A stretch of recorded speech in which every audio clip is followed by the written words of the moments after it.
felt funny. Francis, you really should see somebody.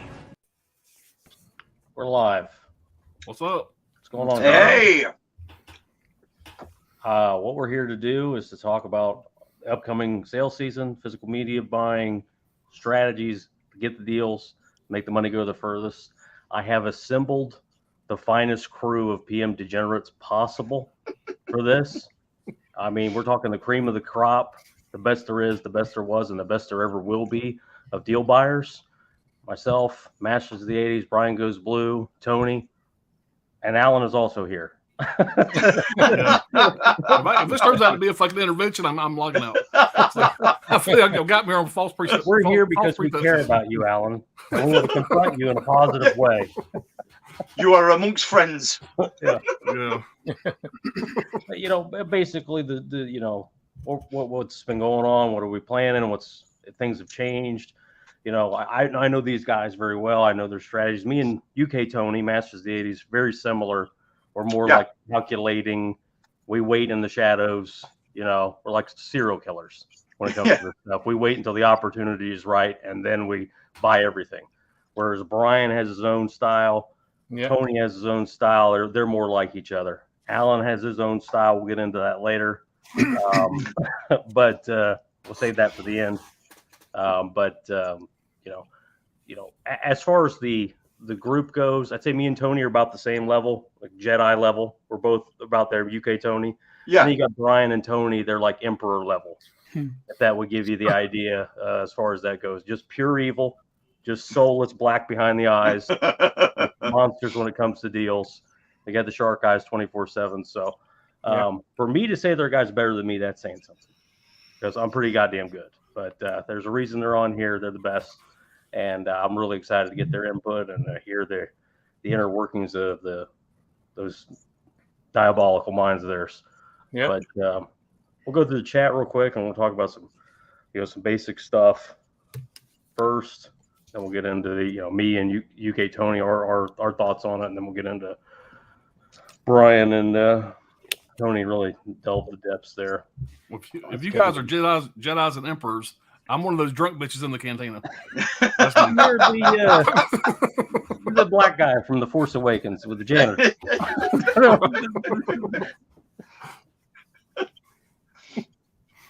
Okay.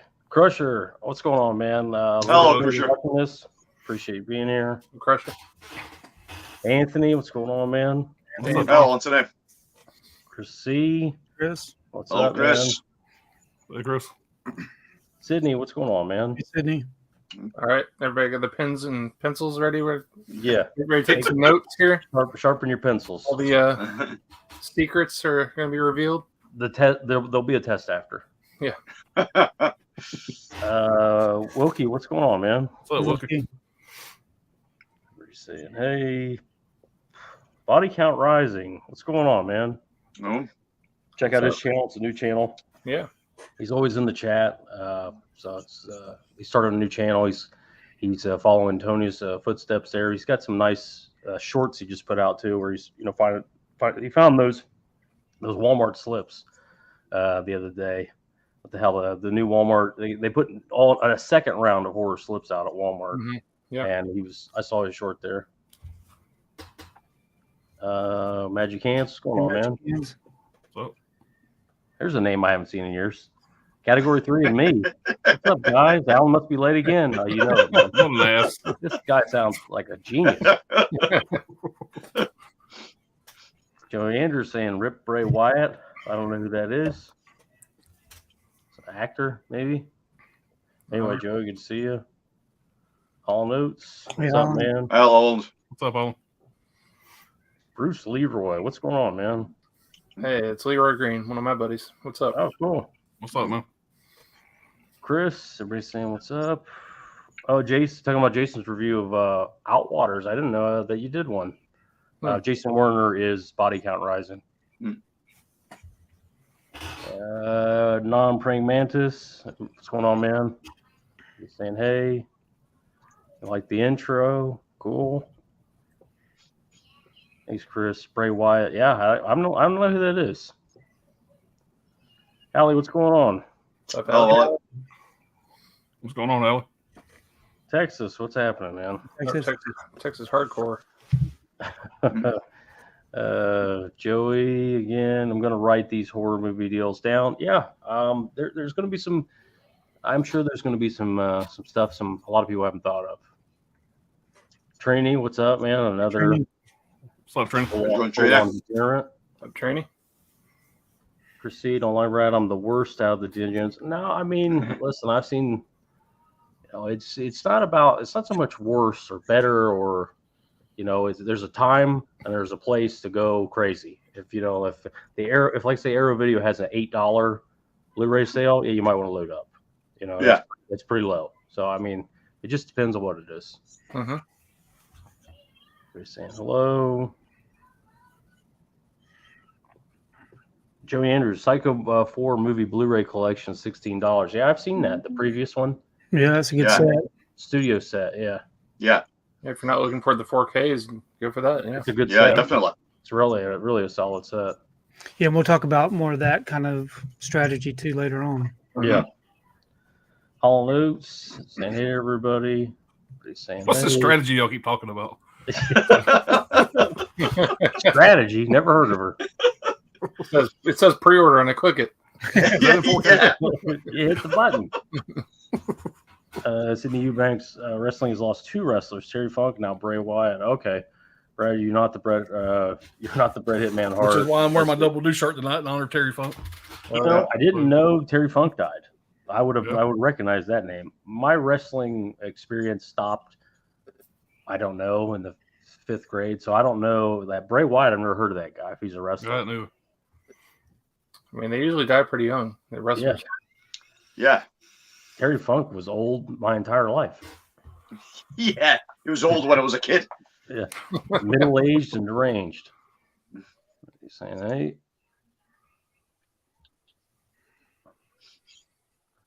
Chris C says the damn Alien 4K steel is a damn waste. Ugly. I haven't seen that yet. Yeah, it's the Disney. It's the Disney one that's got the all silver.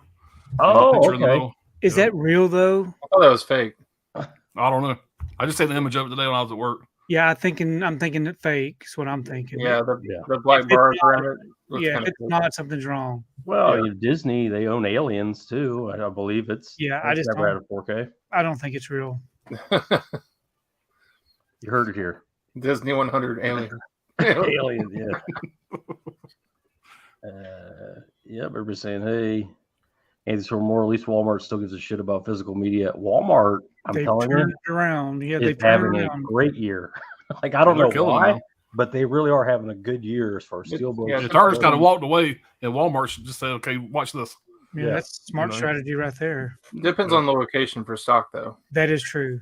Yeah. That's why we'll talk about something else later on too. Yeah. I mean, there's been how many Walmart exclusives this year alone? There's been several. Nonstop. They've all been pretty nice releases. So I don't, like I said, they're doing God's work. I'm praying Mantis saying hello to everybody. Hell Payment. Yep. Mid-level media. Hey Ken. Going on. What's up, Ken? What's up, Ken? Chris C says, "Damn, I know Terry Funk passed yesterday. Now Bray, yeah, I guess, yeah, wrestlers." I'm praying Mantis, apologies for the double message and empty room there for a minute. No worries, don't worry about it. Jamie Hart, teach me shopping gurus. I wouldn't say that What's we're up, shopping gurus, but we'll get there. Just been around a little bit. Everybody's Yeah, saying, this live stream's sponsored by Visa and MasterCard. this No, it's live sponsored by stream- PayPal paying for. Yeah. Yeah. I was just, Okay. Samurai 100, what's going on? He says, my strategy is grabbing my phone and start smoking. Okay, there you go. That's yeah, there you go. He's saying, hey. That's young. That is, yeah. Iowan Mark, what's going on?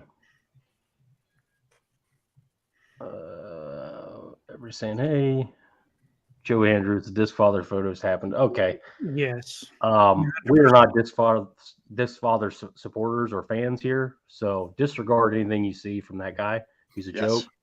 I would go to a more reputable source, like maybe Dawn of the Disc or the actual companies. Just subscribe to them and they'll post the stuff. That guy's a disgrace. By the way, never shows his face either. Real tough guy. Likes to talk shit about people. Jamie Hart, everybody's saying hey. I'm Praying Mantis. The Aliens steelbook I seen looked legit. Plain as hell though. Yeah, I hadn't seen even the fake one. I saw the post that Disc Father did. Oh, okay, it was a disc father post. Well, It did not look good. Yeah. No, it didn't look good. I could see that coming. Help him on. Proceed. My Walmart is go to is ship more DVDs. Yeah, it's generally going to be more Blu-ray DVDs than Blu-rays for some reason. Yeah. But still, they are getting more and more Blu-rays and 4Ks, but they do have a ton of DVDs at Walmart. Still the number one seller. By far, 50% of all physical media is DVD. Joey Andrews, I live in Ohio. I haven't seen a single copy of Maximum Overdrive Steelbook or The Gate with the slipcover. I have seen both as in yesterday in Central Ohio. So they do have them. It's got to, go to multiple Walmarts because generally there's one Walmart out of the 15 in my area that has most of the physical media. Yeah, no, Candyman 3 is one of those Vestron. It's a different slip than the Vestron, but it's still got a release underneath. And it's still the Vestron underneath. Yeah. I just got that yesterday. Well, somebody got it. I bought it for somebody else. Body count, Bray Wyatt was the son of Mike Rotunda. May remember from the 80s. No, it was more 90s for me, but yeah, I'm not familiar. Pretty saying, hey. He's going around. We're almost through the chat here. Joe Andrews, so my Walmart doesn't give a shit. Yeah, I just checked some others, man.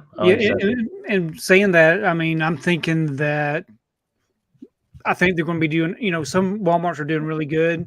Some are not doing so good, but there's probably going to be a turnaround to where there's going to be more added to some of these Walmarts that are not doing so good. It seems like they're testing it. They have to test Walmart and then finding out where the good ones are. Where the people that buy the stuff are. Right. I think they found me. Yeah. Chrissy. It'd be unbelievable if they did at this point. Chrissy says, and the shop app is a. Yes, I use the shop app. Yeah. Trini says, Braves with Sister Abigail. Cool. Andy Tor Moore, check out Gore Forever, Physical Media News. Yeah, he doesn't post unless it's 100%. That's Chuck. That's our boy Chuck. Chris C. I do Anthony pre-ordered the Steelbook, The Wicker Man from them and 2 others yesterday. Yep. Yeah. Mid-level media. My Walmarts are never stocked with the good stuff. Yeah, you just got to look around, man. It seems like in my area there's one that has everything, and the others kind of have a mix match, but yeah, because your Hillbilly Hunter probably bought it on. Okay. Yeah. Yeah, I mean, for us currently in the UK, obviously our Walmart in the UK is Asda. It's the same company, you know what I mean? It's the same companies that own both. They've discontinued physical media over everything. Doesn't matter what it is, music, film. Doesn't matter. They've got rid of everything, and every other supermarket within the UK has done the same thing. So supermarkets in the UK now, Tesco, Asda, Sainsbury's, they were the big 3. They've discontinued physical media across the board. That's it. There is no more. So it can't be bought in the UK from those kinds of shops anymore. That sucks. Yeah. Well, you still have HMV. I've still got HMV, yeah. Yeah. Jamie says, my Walmart honestly doesn't have a very big movie selection, but they do have it usually not bad. I've gotten a few exclusives this year. I have a Target in town now, though. Walmart stuff, but yeah, Target usually has good stuff too. I mean, it's gotten worse over the years, but they still have some. If you like to buy books and vinyl, Target's your place to go to. Yeah. Non-praying mantis, Gore Forever, and the Disc Father, but both turned me on to semi-releases before they sold out. Well, I can tell you, Gore Forever has not sold out. He does not get free stuff. He's doing it just for the fun, just for helping people out. But I think you might have read that wrong. So it's not that they sold out; it's that they're helping people before they sold out. They got the releases before the releases sold out. Yeah. Teach his own. You can follow that. You can follow that Disc Father if you want, but personally, I'd say everybody unsubscribe, block them, get rid of them. It's a piece of shit that we need to flush. Sydney Eubanks, Walmart is getting lower and lower in physical media. They could care less. I think it's kind of the way of the world. Joey, I'm not in the more central part. Well, yeah. Upper part. Okay. It's a different planet up there. You need a spaceship to get there. For real. Level Media, Son of a Gun. Just did a video one picture from Wally World, Texas Chainsaw with Slip. Yeah, one of the more recent remakes. Yeah. Non-brand mantis, seems every Walmart I go to in my areas media section is shrinking. Yeah, it's down. The one that has everything is 1 or 2 full aisles with end caps on both sides now, and then the rack, which is pretty good for a Walmart these days. Basically 1 aisle, double-sided. Walmart. Yeah. Chris C, I may go to Best Buy tomorrow to see if they have anything. Yeah, just calm the hell down, Chris. Cinema Jimbo, always love watching these guys. Please tell me how to save money. Well, we're going to try. That's what I'm here for. Help everybody save money. Andrews, what do you mean I'm not allowed in the Walmart? Magic Cans, I want the Demolition Man steelbook set from HMV, who ships to the USA, US. I don't think HMV ships to the US. HMV doesn't ship to the US, but Magic Hands, if you require a copy, mate, find me on social media. I can probably help you out. Cool. Jamie Hart, never heard of the Disc Father. Seems like that's a good thing. Yeah. He's a great guy. Good guy. She spelled that Dick Father, by the way. I don't know if that was a typo or not. It's a Freudian slip. Proceed are all going to e-commerce and online sites. Pretty much the way it goes now.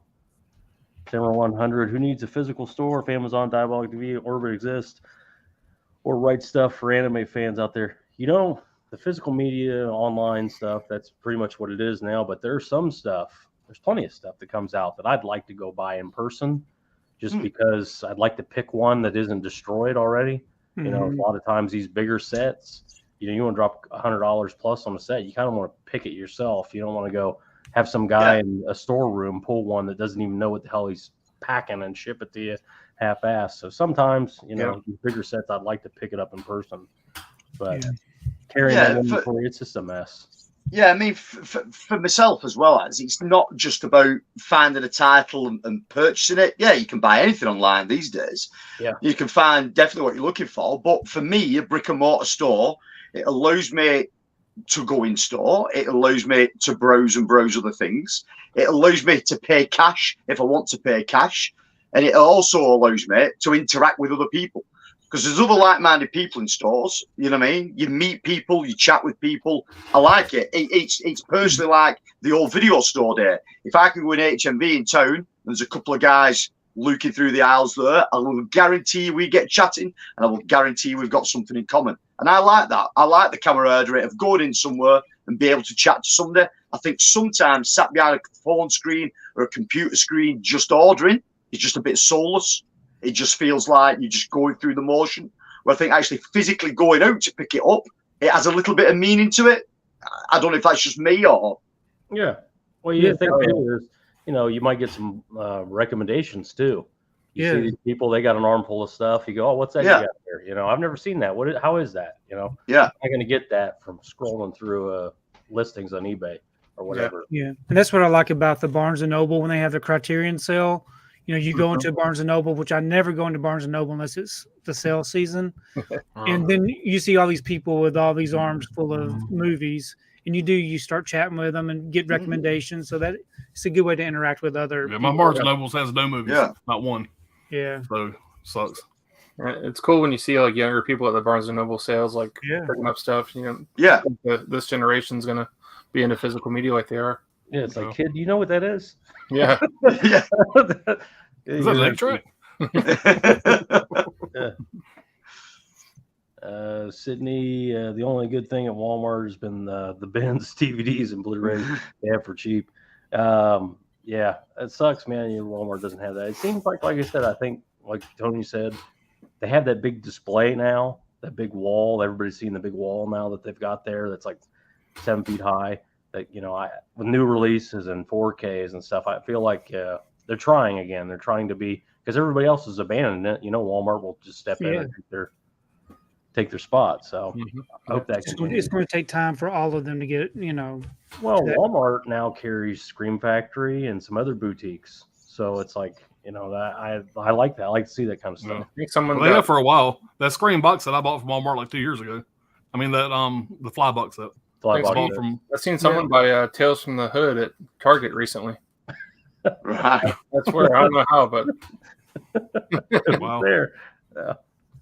That was in Detroit. probably. Eddie, what's going on, man? Hey, What's Eddie. up, Hey, Ed? Mom. Mid-level media. I'm proud to be blocked by the disc father. Yeah, we all should. Be. As you should. As you should. He'd never pick on anybody that could punch him in the face, though.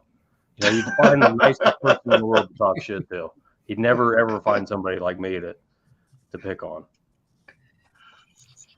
That was a typo, or was it? Yeah, it's Freudian. All right, Christy saying what's up. Hamilton Book, another great source. Yep. Non-praying mantis, go to my local record store, to the shop. New and used movies, still one of my favorite pastimes. Yeah, man, they're still out there. You just kind of have to look for them.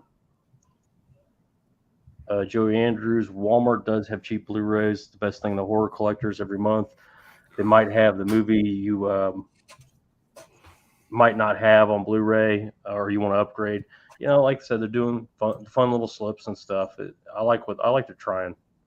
Sean Blue Digital, what's up, man? Hey, Mom. What's up, Sean? Joey says he upgraded The Exorcist to Blu-ray last month. The director's cut, yeah. Original Fuzz, what's going on? What's Hey, up, Mom. Buzz? You're saying what's up? Scolder, coming to you live from Middle Earth. What's going on? Hey, man? schooled up. What's up, man? Fucking Narnia over there. That's Joey Andrews. Still got to go to the Exchange. They have good deals too. The Exchange. Yeah, a lot of people talk about the Exchange. We don't have them where I live, but Yeah, we have nothing here like that. Disc Replay, the Exchange. I don't have any of that. No Second and Charles, nothing. Right. Yeah. We're saying what's up. We're saying hey. We're saying hey. Jamie says my Walmart doesn't have those bins anymore. I miss them. Bin diving. Yeah. Yeah, they still have them here for some reason. Joey, I've never seen any Scream stuff at Walmart. Other than Scream Factory stuff, other than Shout Factory DVD copies. Yeah, they had all the Halloweens, those limited edition leaf blower art box, not the box set, but the hard boxes, and then the Slip Halloween one, Mm-hmm. and a few others, but not many Scream Factory. But they do have some. Man, what's going on? What's going on, man? Chrissy, no dump bins there either. He's saying, hey. Billable Media, Tales from the Hood, randomly at my Target too. 3 copies. Yeah, see it was Sean Blue Digital, yeah, they don't have the sin bins anymore. My Walmarts are pointless to check for movies. Yeah, hopefully that changes. Everybody's saying, hey. Joe Andrews, are you serious about Tales from the Hood? Because I love that movie. Seems like it. Yeah. Saying, hey. Middle of the Media discovered Scream Factory at Walmart. Cool. All right. Well, we're caught up with the chat. So, I would just say though, me and UK Tony, we seem to have the same strategy. What's your approach to sales, Tony? Yeah, Or I mean, deals, not sales, deals. yeah, I mean, what I will say is for anyone watching, there is no right way or wrong way of collecting. Yeah. It's whatever suits you. Now, if you've got deep pockets and you want to splash the cash on the latest limited edition, then go and do it. You know what I mean? If you want to pay for pound or dollar titles, then do it. You know what I mean? Whatever way there is to collect, there's multiple ways. Whatever suits you, suits you. You know what I mean? Now, for me personally, I am a cheapskate. I am a Scrooge. I am a thrifty character. And I collect in a certain way. And the certain way I collect is I have genres that I like. I have genres that I love. And then there's genres I don't particularly care for. And the genres I don't particularly care for, I do not buy for. And the other thing I don't do, I do not blind buy. So every title that you see behind me here, every title that you ever see me hold up to camera, talk about, do a review on, I have seen that film previously before I buy a copy of it. That's the one way I keep spending down, is I don't blind buy anything. And what another thing is you'll find with me, if you watch my channel, if anyone subscribes to me and watch the crap I put out, is at least 75 to 80% of what is in my collection is either pre-owned or second-hand. There is only a small amount of my collection that is new or has ever been pre-owned. And there's a reason for that. The reason being is I try to budget every month how much I've got to spend. And then through that spending, I try to find the titles that I want. Have I frozen? Or am I still... No, I've frozen. You can see that for some reason I've frozen on my screen. I don't know why. Yeah, and I try to break those titles down. So if it's a title that I'm looking for, I will make a note of it. And then I won't go out of my way to find a particular title. But if a particular title comes to a second-hand store within my town, I will go and pick it up. If a second-hand title comes through the town within a couple of miles of me, I will go and pick it up. One of the things is I hate paying for postage. Paying for postage annoys the hell out of me. And I know everyone's not got the thing of, yeah, I can nip to a shop, or I can nip to a second-hand store, or I can nip into a thrift store. So some people, yeah, have to pay for postage on things. But it annoys the hell out of me, because I can look at a title and I've paid, say, £5 for a title. Then by the time I've had shipping onto it, you're nearly £8 or £9. Well, that other couple of pounds I've spent could buy me another title if I just went in store somewhere. So paying for postage is one of my bugbears. It really, really does annoy me. But also what I do on a regular basis, in the UK, I'm quite lucky. We have a second-hand company called CEX that buy, sell and trade physical media. So again, I'm quite thrifty. I go through a lot of my local second-hand stores and charity shops and thrift stores and things like that. And if I can find something within those stores for, say, 50p, a pound, and I know that particular thing might be worth £3 or £4, I'll buy it. I'll stack the hell out of those things, then go and trade them in for more money.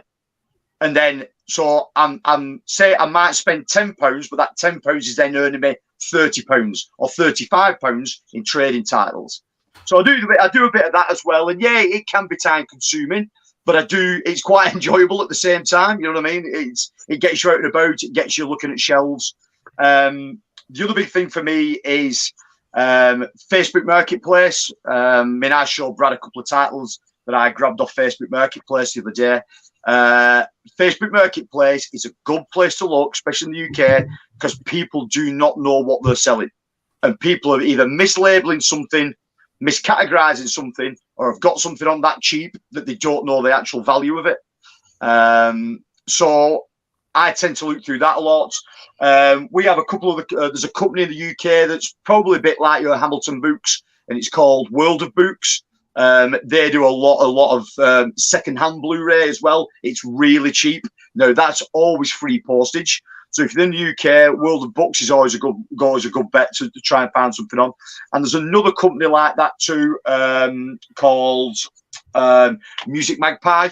Music Magpie aren't as good as a couple of the other companies, but these free shipping, free postage within the UK, and you can generally get, if you're just looking to bulk a collection out, you can generally get 2 Blu-rays for £3, 3 Blu-rays for £5.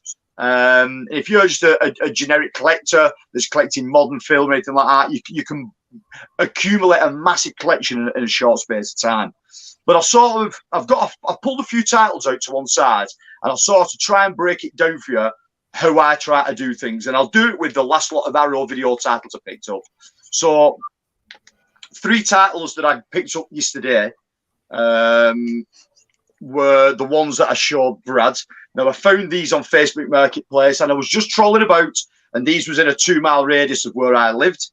And a lady had these up for £10 for all 3.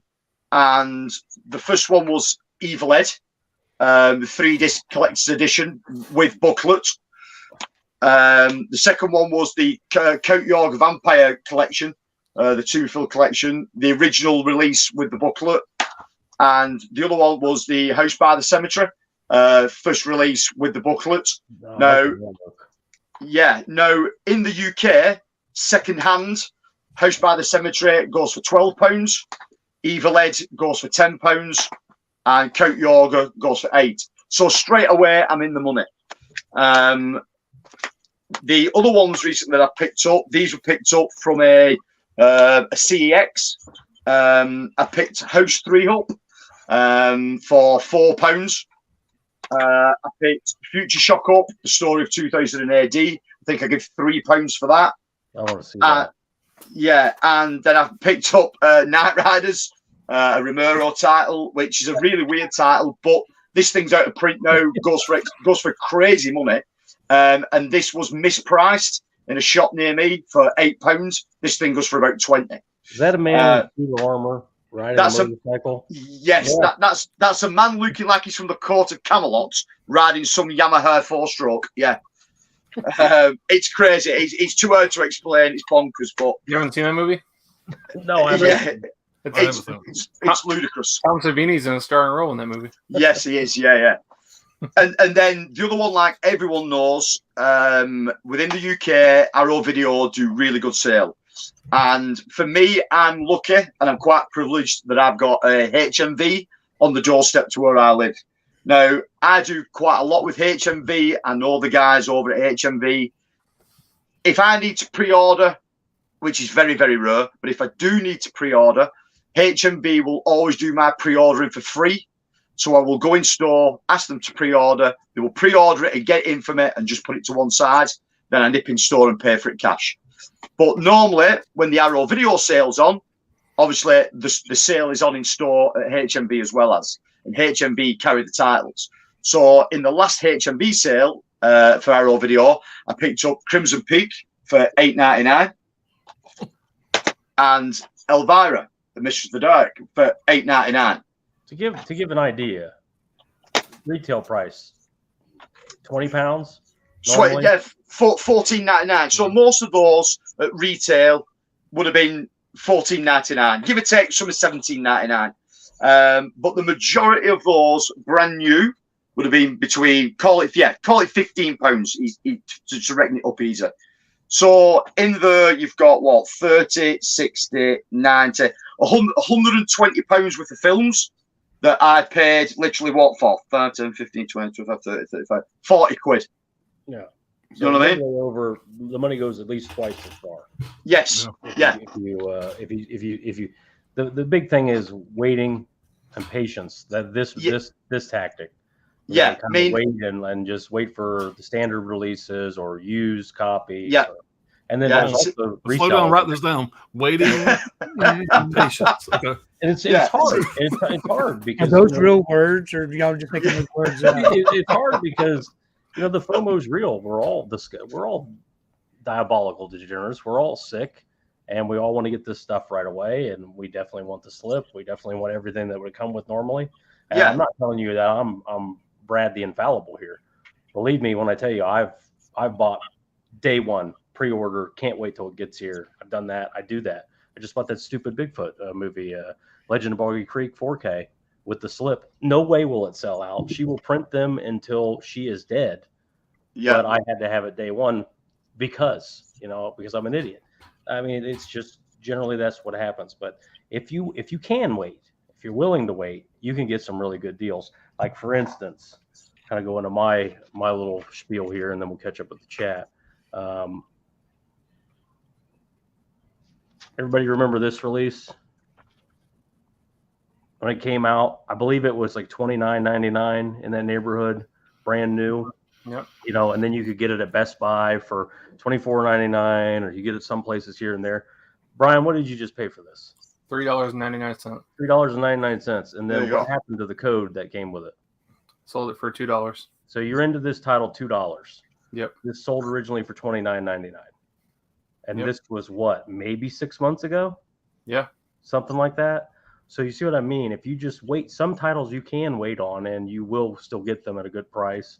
It's just, and I know some people might be going, you didn't get a slip. Okay, whatever. But this is a studio title. Generally speaking, in my opinion, with studio 4Ks, you want to wait at least till Black Friday. That whatever Black Friday is coming, that's what you want to wait for, because there will be deals on studio 4K. I don't care what it is. Some of this stuff, remember the Green Knight, that 4K? Mhm. It came out, and not even a month later at Black Friday, it was $8.99. Mm-hmm. For a 4K with a slip. So studios, even though A24 is a little more boutique, it's still a mainstream studio. Another example, so like boutique stuff. This is a bigger boutique company, but still, everybody remember this release? Hannibal with the slip. Yeah. So this was what, brand new? $19.99, $24.99. Yeah, 25, 27, something like that. Maybe $27.99, brand new. I don't even think it was 3 months later. This thing was $11.99 on the Kino sale with Yeah. the slip. So again, there's a chance the slip might sell out. Remember, we had that thing with the Good, the Bad, and the Ugly. It sold out immediately. So that's the risk you take when you wait. But if you would have just waited 3 months instead of paying $27.99 with a slip, you would have got this thing with $11.99 per slip, and that extra $20 you saved would have been 2 more titles during that Kino sale. Yeah. So I mean, there's a way, the waiting, the laying in wait, it does pay off, and to me, that's the way I look at it. If I can wait long enough, or I can buy a standard edition, I'll go into that in a minute. One more example here. This release was $129.99 brand new, and then you can get it for $124, and then $120, and $119. This is a cool set. Again, was this even 6 months later? I don't even think it was 6 months later. I got this for $66. Yeah. Yeah. So again, it's still available, still with the slips. I know it's hard. It's the waiting, the patience. That's kind of me and Tony's idea, scrounging. We like to take advantage where we can. So that would be my biggest piece of advice: is just try to wait. There's one more little tip I'll give before we catch up with the chat here. I'm big on standard editions. Not everybody is. I get that, but I just want to say my piece. This is a nice release, a really cool release. It's got the cocaine wallet and all that stuff. This, I think, was $42 when I bought it, somewhere in the neighborhood. And this same release is the standard edition that I got for 11 pounds. So convert those to dollars. Let's say it was $14. Yeah. So for one of these, I can have 3 of these. And if it's the same disc and the same features, Yeah. I'd rather have 3 different movies Mhm. than one of these. Yeah. But that all And comes to preference also. So some people have the limited editions, and I understand that. This is an example where, in my opinion, if you are a limited edition person, forget waiting for a sale. Yes. If you are a limited edition guy, you need to buy it immediately. Yeah. Because, there's there's very limited numbers for a reason. Pay the price and get the limited edition. But if you can hold out for the standard edition, you want volume, you're going to get it much cheaper on sale in the UK. So there's just different ways of looking at it.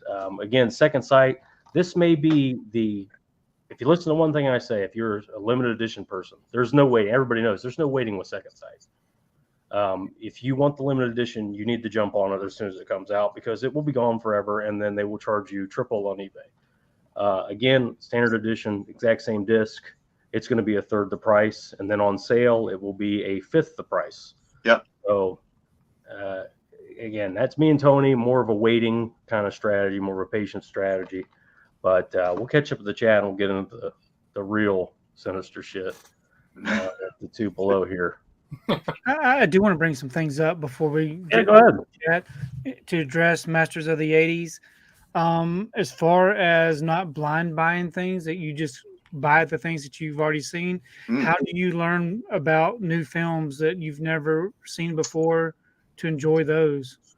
Yeah, it's a complicated one. When it comes to modern film, very, very rarely do I watch any style of modern film. Modern cinema I fell out with probably 10 years ago. So when it comes to modern film, I don't buy anything. The majority of my collection is 70s, 80s, early 90s stuff.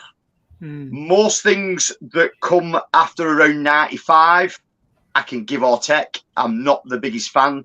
I am stuck in a bit of a time warp, in a bit of a bubble. So for me, especially growing up UK TV, majority of this stuff I saw on TV. So majority of this stuff had a scene with my grandparent. My grandfather years ago was obsessed with certain films, sort of 60s and 70s stuff. So I saw a lot of that with that. A lot of this collective for me is all about nostalgia and about the love I've got for a particular film. It doesn't generally boil down to something that's new or something that's just come to streaming, or like films on streaming services I cannot watch.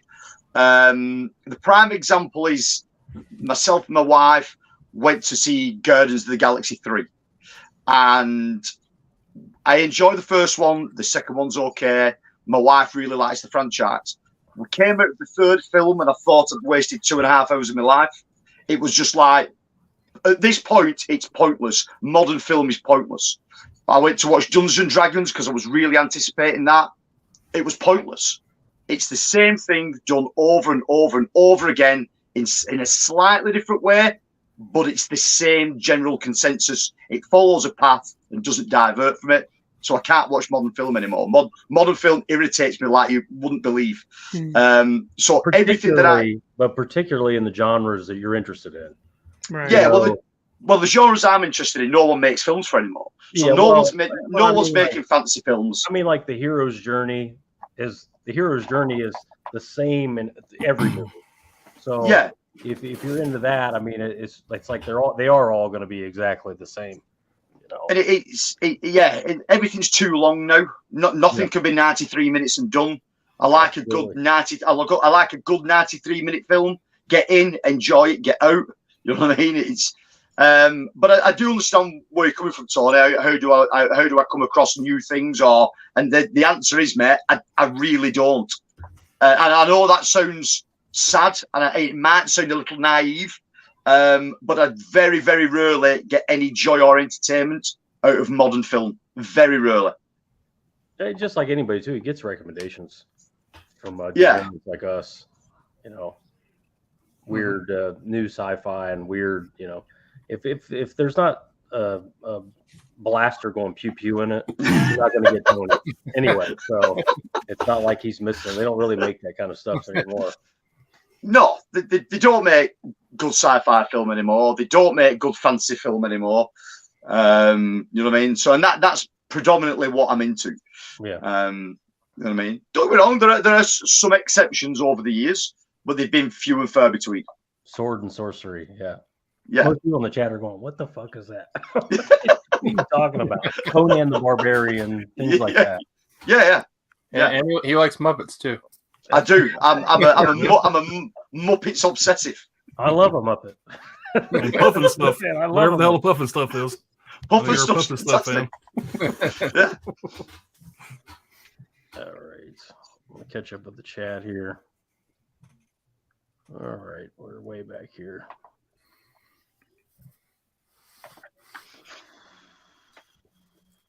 Still scrolling here. All right. Tim Talks Talkies. Hey, everyone. Tim. What's up, Tim? What's up, Tim? Trini, sales, hurry up and buy. Yeah, we didn't really talk about it, but I mean, there's numerous sales. The sales are kind of the easy way to go. You know, the Keno sale, obviously, everybody knows that. Mhm. Every company has sales. I don't care Yeah. what it is. The biggest boutique companies, they still have sales. Yeah. So you can always wait for a sale. Another good way to get around FOMO, I know Brian does this, but so if you got stuff that you really want right away, and there happens to be a Target buy two get one sale, Oh you yeah. can get discount prices. You can get Black Friday prices for brand new stuff, and they allow pre-orders also. So I mean, that's a real. If like I said, if you got FOMO really bad, the Target buy two get one sale should be your hit. But you got to jump on that pre-order whenever you find out that sale's coming. Jump on that Sunday morning or whenever that goes on sale, because those pre-orders will go out. Yeah, Yeah. and there's a plan of action for that too. We'll talk about. Yeah. You see what I mean? They're down there twisting their mustache. Rob Romano, what's going on, man? Right. Hello, Rob. You all What's right, up, man? Ron? Y'all notice I'm not saying much. I have no sales advice at all. I'm just waiting for y'all, to flip the coin of what not to do. And I'm gonna start talking. It's buying I strategies. I call out Alan through text and tell him what he fucked up on. Alan, what are you doing, man? Every time I send Brian something, look what I just got. He says, "Dude, you could have got that for $8 cheaper here. You could have used this code." got a sandwich for free with it. It's amazing how technology made things so convenient beyond I ever predicted. One click on my phone, and I have physical media figures, whatever gets delivered from Japan. It's insane. Yeah, Yeah. it's the dystopic Orwellian future that they've all planned for us. Chris C, UNF 75% of my collection is blind buys, at least anime. Rob Romano, I just love all the chats. Oh yeah, cool, man. SPT Killerwood, shit, I love the blind buy. Yeah, I mean, it's also a space issue that Tony didn't mention. You know, his movie massive. room is not huge, and he's got figures and posters and all sorts of tchotchkes in there. There just isn't room to blind buy like crazy. And on top of that, the subject matter he's into is not a broad subject matter. So No, it's really niche. It is really niche. I mean, if he can't, you watch a crime drama, I doubt he'd get 10 minutes through. So it just doesn't. This stuff doesn't resonate. And like he said, they're not making movies in his niche anymore, really. Chris C saying what's up to everybody. Joe Andrews bought a Steelbook First Blood when they did the $5 Steelbooks without ever seeing any Rambo movie and loved it. Oh, that's yeah. Nothing better when a blind buy works out. Yeah. If you're gonna blind buy, that's the way to do it with a Rainbow movie. Yeah, definitely. So you mean I'm not saying blind buying is a bad thing. You know what I mean? I'm not saying blind buying is a bad thing at all. It just doesn't work for me. Right. Yeah. And you collect a certain thing, and that's what you're interested in. Yeah. Nothing wrong with it. Joey Andrews also loved the fact that it was a $5 Steelbook. Yeah, you can't lose there. You're saying what's up? Samurai, we're talking smartphones, etc. For granted, we are spoiled beyond imagination. I guess so. Going to work every day makes you spoiled. Double Feature Podcast. What's going on? What's going on, y'all? Mika and Kira. Mika, what's up? Yes, everyone collects their own specific way, which is awesome. I love seeing how each person curates their collection. I'm a minimalist, so I don't blind buy. I primarily stick to horror. Yeah. Yeah. Definitely. Yes. Chris C, FOMO is a big part of me too. Yeah, that's everybody. We're saying what's up. Jamie Hart, I love raiding the thrift stores, old physical media. I like rescuing it. That's cool. Yeah. It's cool Yeah, to find some of these old releases. Yeah. Yep. Same for me, Jamie. Exactly the same. Everybody's saying hey. Everybody's saying what's going on. Joey Andrews. Cool. Chris C's talking about Big Lots. That's another good source for studio releases. You're not going to get flips, but talking about discount studio releases on Blu-ray, $1, $2, $3 Blu-rays. you will find that you can find them at. I found the Mask of Zorro in 4K for $3 at Big Lots. Oh, really? I didn't even know they were carrying 4Ks now. Yeah. And they also have some Rare. good old TV show, old DVD TV shows are pretty good there too. Yeah. Yeah. Tim says he loves blind buying. It does burn me sometimes, but I also love the feeling of putting in blind buy and love the film. Plus, satisfying borrowing my shelves like Blockbuster. Yeah. If you have a broad palette, if you're a broad interest in films, blind buying is a great thing. Yeah. When I got 30, 40 titles in this room right now. Movies I never heard of that were blind buys that I watch a lot now. They're they're my favorites. And that is a good feeling. It's a good feeling to find a gem. I mean, blind buying. Brian blind buys the entire Vinegar Syndrome package every year, and it works out probably 95% of the time because those movies are right up his alley. Yeah. So different strokes, different folks. Oh, I forgot I sold the Zorro code for $6, so I made $3. They're negative on that one. Everybody's saying what's up. Double feature price, so many varieties of online retailers in terms of options. Yeah, absolutely. Every day.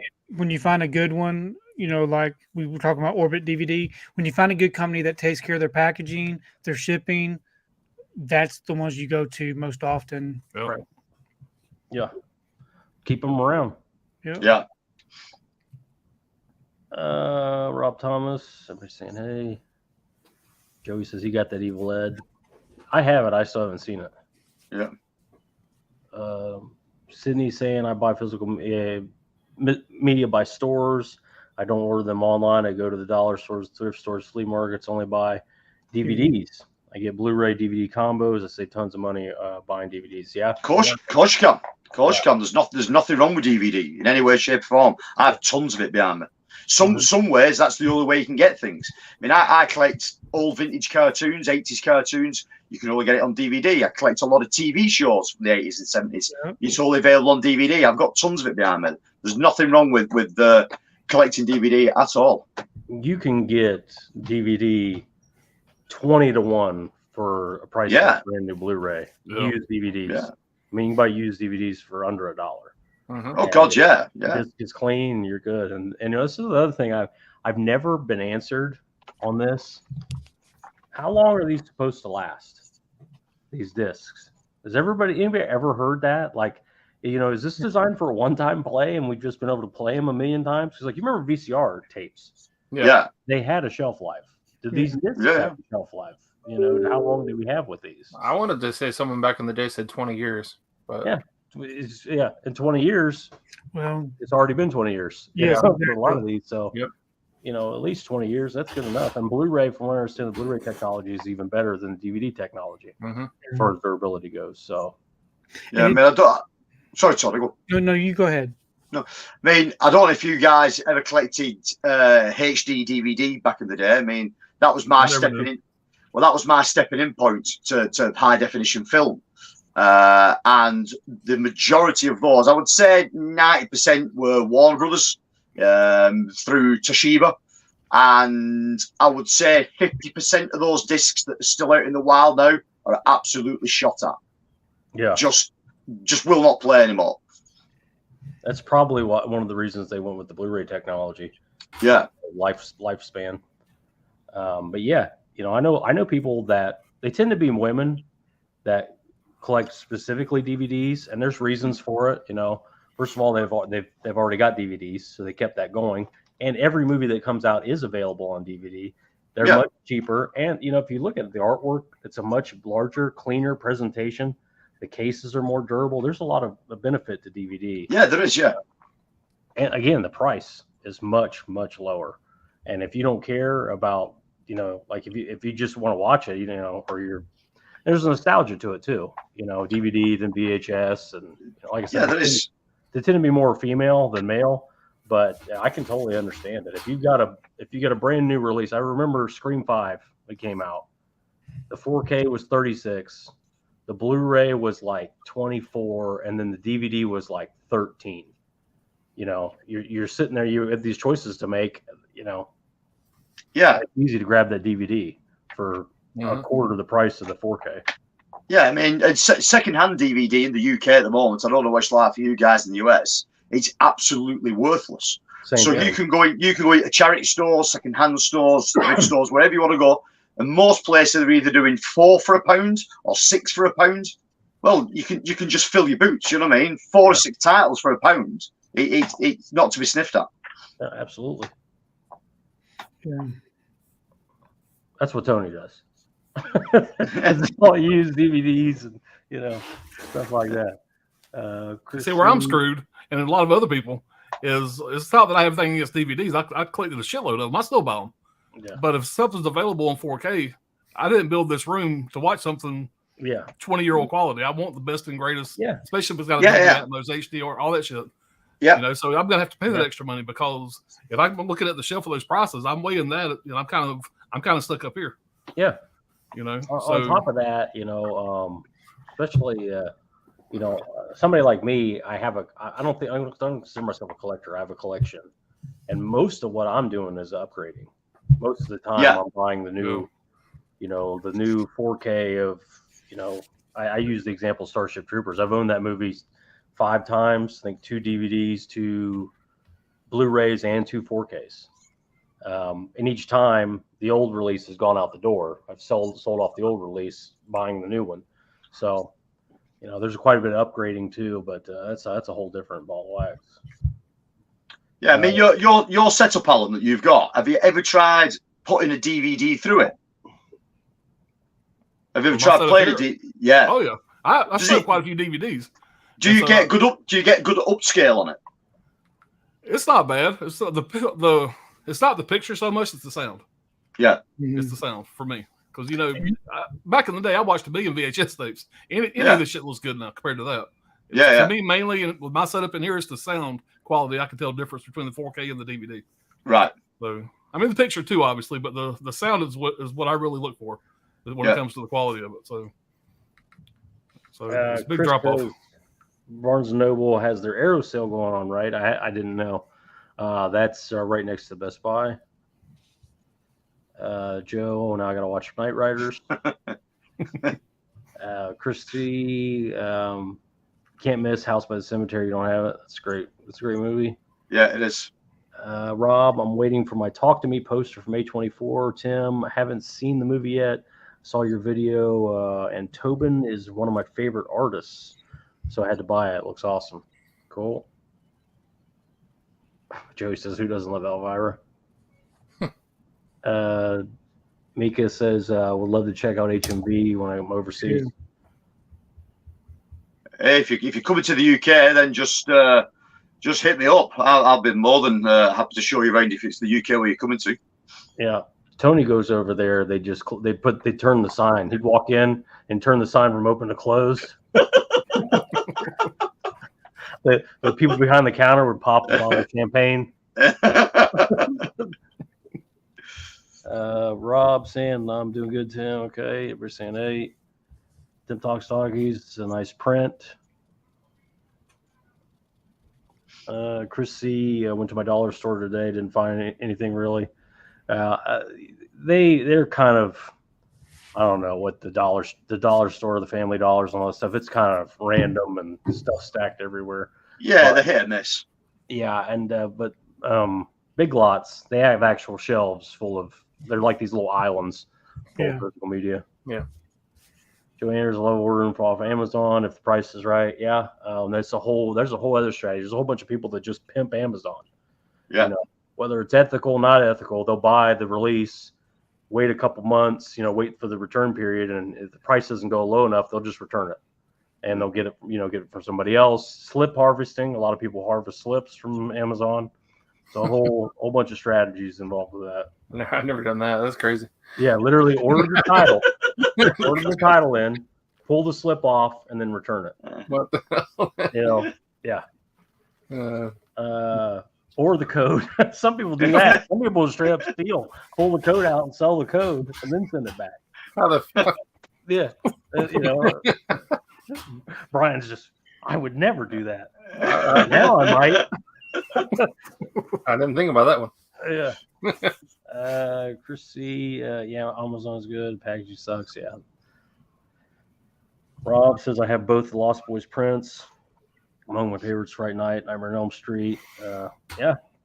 A lot of poster fans out there. Mm-hmm. Johnny Darko, what's going on, man? What's up, John? And John? Joe Andrews, yeah, people complained that the 4K was too dark. I thought it was fine, me too. but I'm not that guy. I'm not films at home. Yeah. I'm not analyzing every frame and pixel rate on the fucking screen and then trying to sell people courses for $500 to buy. Fucking walking embarrassment. Or trying to sell them stuff from Viavision. Yeah, it sounds like vision broken shit. You got to bring up old shit. He's a glue salesman. Body count rising. I feel like it's not as much FOMO this year. Maybe it's just me because there's been a lot of limited editions this year. Yeah, I don't know. I can't really say there's been big titles. I mean, that Extras title is coming out. A lot of people ordering that.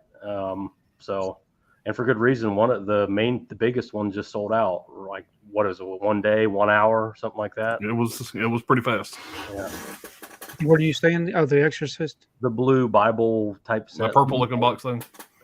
Yeah, I didn't even get that. Yeah, there you go. Tony didn't get it. A lot of people didn't get it. Samurai, you people seem to be big spenders. Does bargains in your vocabulary for me? If I wanted, I'd buy it. Cool. Bargains in your yeah. I mean, listen, there's waiting and waiting versus buying right away. There's pros and cons both sides. Yeah. Especially boutique. Waiting on boutique, that you could be playing Russian roulette with those 6 bullets if you're waiting for certain boutiques, like we spoke about Second Sight and some of the Arrow limited editions. What was that stupid box? Empire Screams set. Yeah. That was just a few days after it went live. It sold out completely. Yeah. Pop culture that happened with The Godfather. Can't believe how cheap the set goes for. Yeah. That set there. Yeah. I feel like Kino does the random, like Good, Bad, the Ugly. Have a slip that goes out so fast, just because their next 10 releases, people are going to think, well, shit. Yeah, they might do the same thing. Yeah. They just did it with what is the To Live and Die LA? That's what ran out. Spaceballs also. Spaceballs. Yeah, so it's probably right. Every once in a while they'll do a limited slip, so what runs out, it might keeps the FOMO up. Yeah, fool me once, it ain't gonna happen again. Day one every time. Brent Madison, got my Black Friday list ready, been added to it all year. That's another thing I didn't mention, but I do keep a list in my phone of the studio 4Ks. So when Black Friday does come, Best Buy, I can just load, $10 4Ks, $8 4Ks, whatever it's going to be this year, and just get them. And if they come with slips, great. If they don't, I have a Tony that I can reach out to and see if he has last year, the past 2 years, though, a majority of my Black Friday stuff had slips. Yeah. Yeah, me too. That's my favorite sale every year is their Black Friday sales when they bring in, like the physical store will actually bring in physical media, big, displays and set them up. At least that's what they've done the last several years. I don't know what they're going to do this year because they've changed the format almost completely over to this new shitty format that they got. So we'll see what happens. But the last few years, it's been great. Man, saying hey, everybody. Mika says, for some horror releases, I have to grab right away, especially when they're limited editions. They can go quickly. Yeah. Numbered limited editions, when they give you an exact number, 1,500, 2,000. Yeah. If you really want it, you better jump on it. Per C, I have a Hannibal Blu-ray with a slip from the Kino sale. Yeah. Yeah. So, again, I wanted to mention this with that Kino. What the hell is it? There's shit everywhere here. So, this slip's still available. But even this, another thing I wanted to mention, it's not the end of the road if you do miss this. There will be another release. The 4K scan is out there. Somebody else will do another release. There's actually a new release of this now that's an even bigger edition, a better edition than this that's coming out. Big limited edition set. Steel book with the hard box and the book and all that stuff. So don't buy OOP titles. Just wait for the next release. Don't overpay for OOP. Just wait for a new release to come out and get that when it does. Yeah. Because you can spend $100 on an OOP title when the new title coming out is going to be $39, $29, whatever. Yeah. Johnny Darko, I waited on the Heat 4K, got it for $6.99 or $7.99. It had a slip, and waiting for Black Friday will save you 66% and still get 8, 9, 10 with slips. Yeah. It's especially with studio releases. Mm-hmm. I think Black Friday, Best Buy is the way to go. And we didn't really talk about it, but sale seasons, obviously you got the spring going into early summer. Those are big sale times. And then you got, Black Friday, essentially October and Black Friday, it's all the way to Black Friday that you're going to have big sales. So Black Friday is the big one. If you can just wait for those 2 times a year alone to buy, you're going to save a lot of money. It's almost like for Best Buy, they produce more slipcovers for those promotions or Black Friday. Because Probably do. some of those like Warner Brothers titles and stuff, they'll be out of slips like after a couple weeks, and then you'll see them come back for Black Friday sales. Yeah. I bet they do. It's like Walmart. It's not like they don't know that they don't have algorithms that know the stuff with slips sells more than the stuff without slips. Yeah. It's not like they don't know that. So I wouldn't surprise me at all if Best Buy isn't pressing up slips for these sales. What's it going to cost them? 50 cents for a new slip? Yeah. And it's going to move all this old inventory out? Do it. That's what Walmart does. They just threw a new slip on an old title. They've thrown two Same slips. titles over and over and over again. Yeah, this year, within 2 months, they've thrown 2 different slips on the Mist. 2 different slips. He's like, there's this guy named Tony that buys all this stuff. Just put a new slip on it. He'll get it again. Tony buys them, does his slip cover Saturdays, and goes back and sells them. Cindy Banks You ever question. thought about doing that, Tony? He couldn't do that. There was a time, but He couldn't return it. And then he wouldn't have it anymore. exactly. He had the video, though. He had it in his Yeah, hand. at one video, point. yeah. Cindy says, "What's the worst month to buy Blu-rays and 4Ks?" In the UK, February is the worst month. Apart from that, every other month, I think they've got a sale on somewhere. Yeah. Any month without sales, that would be the Right. worst month for me. How about any month you don't have enough money for it? Yeah. Yeah. Well, it seems like February, like January, February are the weakest release months. Yeah. It seems like. So you got that. But you also have less movies be hitting the theaters around that time. You don't get the big movies coming out in January usually. You got the summer Christmas time. You'll get the some of the award season movies coming out that time. Yeah. Joanne Rules Hannibal 4K on Amazon, $19.99. Yeah, probably. I would assume so. Somewhere around that price. But Kino sale, it'll be whatever, $14.99. But again, around June, July, I'll hold off to buying studio releases. If I even think they might be Black Friday titles. I think if it comes out in October, it'll be a Black Friday title if it's a studio release. Yeah, when something comes out in January or February, it could be a Black Friday title. Yeah. Chris C. Yep. 10 Talk Sagas are fine. I'm finding I care less and less about Black Friday. Massive chunk of my BF prices, Black Friday prices aren't much different than prices you can randomly during these years. Yeah, I would say with the exception of the Best Buy Black Friday sales, you're probably right. Generally speaking, you can find these prices throughout the year very close to what they will be on Black Friday. The sales will be the best on Black Friday, but it's like the Target buy 2 get 1 sale. If you're getting 3 movies for $15 a piece that are 20 something normally, it's going to be 10 at Black Friday, and you can have it. It's brand new. There's a cost analysis there. I'm sure that needs to be done, but yeah. And studio releases aside, when they're $29, $30, $20, and they're 50% off from their even reduced price, I think it's worth it. But yeah, boutiques, there's an argument either way. Chris C, I got the Wolf of Wall Street Steelbook 4K from Amazon. Pop Culture 33, what's going on? Love the standard edition. Preach. As long as I get all the same special features on the disc, absolutely. I don't care much about the packaging. I enjoy the disc. Is what it matters for the most for my bank account.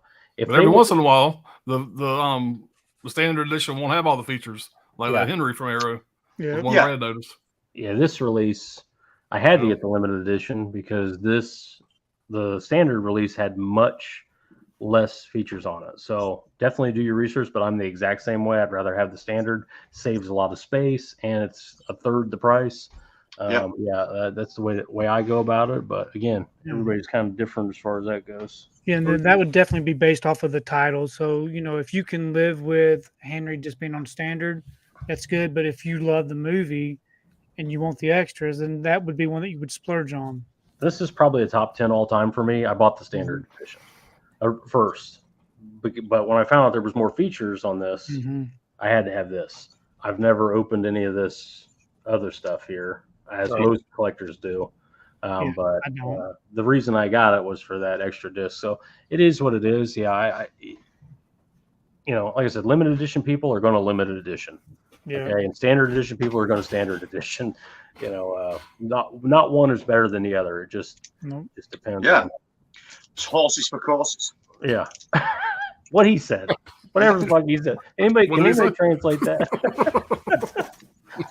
Can you write that? I don't speak English. I speak American. Write that on a piece of paper in English. The only thing I've understood from him is that he doesn't see anything after the year 1995. Yeah. Tony checked out after that. He stopped the world and melted in his fucking PM room. I'll have to put his subtitles on the bottom of the stream. Sydney, you can also go to independent record store. Oh yeah, absolutely. Most of them carry DVDs and whatnot. Yep. Johnny Darko, I don't watch 90% of new stuff. Yeah, when you go back even 10 years, 15 years, you would go to a 24-plex and there would be 24 movies playing. You go now, Brian, how many is it at a 24-plex? There'll be like 4 screens of one movie. Yeah, pretty much. Yeah. Maybe on a Marvel weekend or something, there'll be like 10 screens showing the same movie. Yeah, so it's just they don't make movies anymore, for one. Number two, I think I saw Matt Damon talking about this, where you could take more chances back in the early 2000s because the DVD sales were coming behind you. They knew that the DVD was going to make as much, if not more, than the theater release. Generally, it was more. And then now that that's completely disappeared, they don't want to take chances on anything. So they want to do Marvel. They want to do the big hit, the big hit stuff that people go out of the theater and see. People that take their kids to and stuff. So yeah, it's just a different world we're living in. Yeah. Mika says, for new films I'm interested in, I will stream them, and if I like them enough to purchase them. Yeah, that's a good way to do it. Good way to do it. It is a good way of doing it. Yep. I started doing that quite a bit. Me too. Joey says there's some great stuff in the 2010s. If you get rid of the remakes, I think there's great remakes in 2010s also. But yeah, there's some badass shit in 2009, 2013. A lot of hidden gems. They're all trying to convince Tony to watch movies. To move with the times. Yeah. Yeah. Well, there are some movies the recent movies. This is a 2018 movie I know you saw recently and liked. Upgrades. Yeah. I saw it when it first came out. Yeah. We're going to be on with this chat for like 2 hours straight right now. Jesus, this is long. Yeah. There's a lot of fucking chat. We got 59 people watching. How many? 59. Jeez, wow. Yeah. Pop culture, 97, 99 were some of the best years. Oh, yeah, absolutely. Mid-level media. You don't become the master of the 80s by watching modern stuff. Touche. Yeah. Let's get Brad to 200 subs while we're on the stream, guys. Yeah. Dag, Mike, I like your picture there, buddy. Mike. Man. Dag saying what's up, everybody. Joey, Guardians even made me cry. And that's sweet. Men cry. Didn't make me cry. Men cry. Tony is like a statue unless a movie's on. It's the only time you get. Good luck finding a stream where Tony laughs. Show me a stream where Tony laughs. I'll give you $100. It doesn't exist. I'm just saying. He says, but you get him in front of a movie, that's when the emotion comes through. Yeah, I agree with you, Mika. There's some great modern films. It's just you really got to dig. You really got to dig for them. They're independent, straight to Blu-ray releases. Yeah, generally is what's happening, or straight to streaming even. I believe that Upgrade. I don't think it had a theater release. I think it was a Netflix. It was a Netflix original. Yeah. Upgrade. Yeah. Yeah. Wow. I don't think it had a theater release. I think it was a Netflix at first. It was. Rob Romano. I totally get it, Tony. I'm stuck in the same period myself, 70s. Who's your special magic? Well, I mean, I think, at that time you were special. It was a special time for you. Yeah. The 70s and 80s. And that's why you have the nostalgia for them. Yeah, that's exactly it. Yeah. But there's some great movies that happened way before I was born. The original Texas Chainsaw Massacre, I wasn't even a thought before that came out. I love that movie. A Little Mulish, great modern film. Just got to dig deeper. Yeah, absolutely. Take the recommendations. When somebody recommends stuff, Alan, you just watch it. I watch it. Ain't always good, but I watch it. Tim, modern film has some incredible stuff. Mainstream studio blockbusters, they're cookie cutter. Yeah. Man, tons of indie movies, smaller scale. Yeah, exactly. Yeah. You're not going to see That's where I found a lot of my hidden gems. You're not going to about see earlier the, from the those awesome indie stuff. movies. The great stuff is not going to be in the theater anymore. yeah, Yeah. like Bone Tomahawk, Dragged Yeah. Across Concrete, all those good movies that if you don't know about it, you don't know about it. Yeah, you don't know about it. Dragged Across Concrete did get a theater release, and it actually made $300 million, which I know people don't know that, and it sold a shitload of Blu-rays. In Japan or something. No, there was limited. It was a limited run. It was limited theaters, obviously New York and Toronto, and places like that. But it wasn't like everywhere. Yeah, because it came out on Blu-ray for like Blu-ray was like immediately. it was like immediately, right? like after that. $12 too. It was like real cheap. Yep. Anthony's saying if you watch modern films, stick to more indie. Yeah, pretty much same shit, preachy shit. Roger, don't get me started on too long movies. The art of editing has been lost. Absolutely, I agree with you 1,000%. A lot of these 3-hour movies could be 90 minutes. No. Yeah. The extended edition. Yeah. Yeah. Definitely. Yeah, and then have your cut on the disc later. It doesn't need to go in the theater. Fucking. Well, I think they try to keep people in the theater longer though, so that they buy more concessions. That's probably it. Yeah. Really Yeah, is. It's probably right. I'm praying Mantis.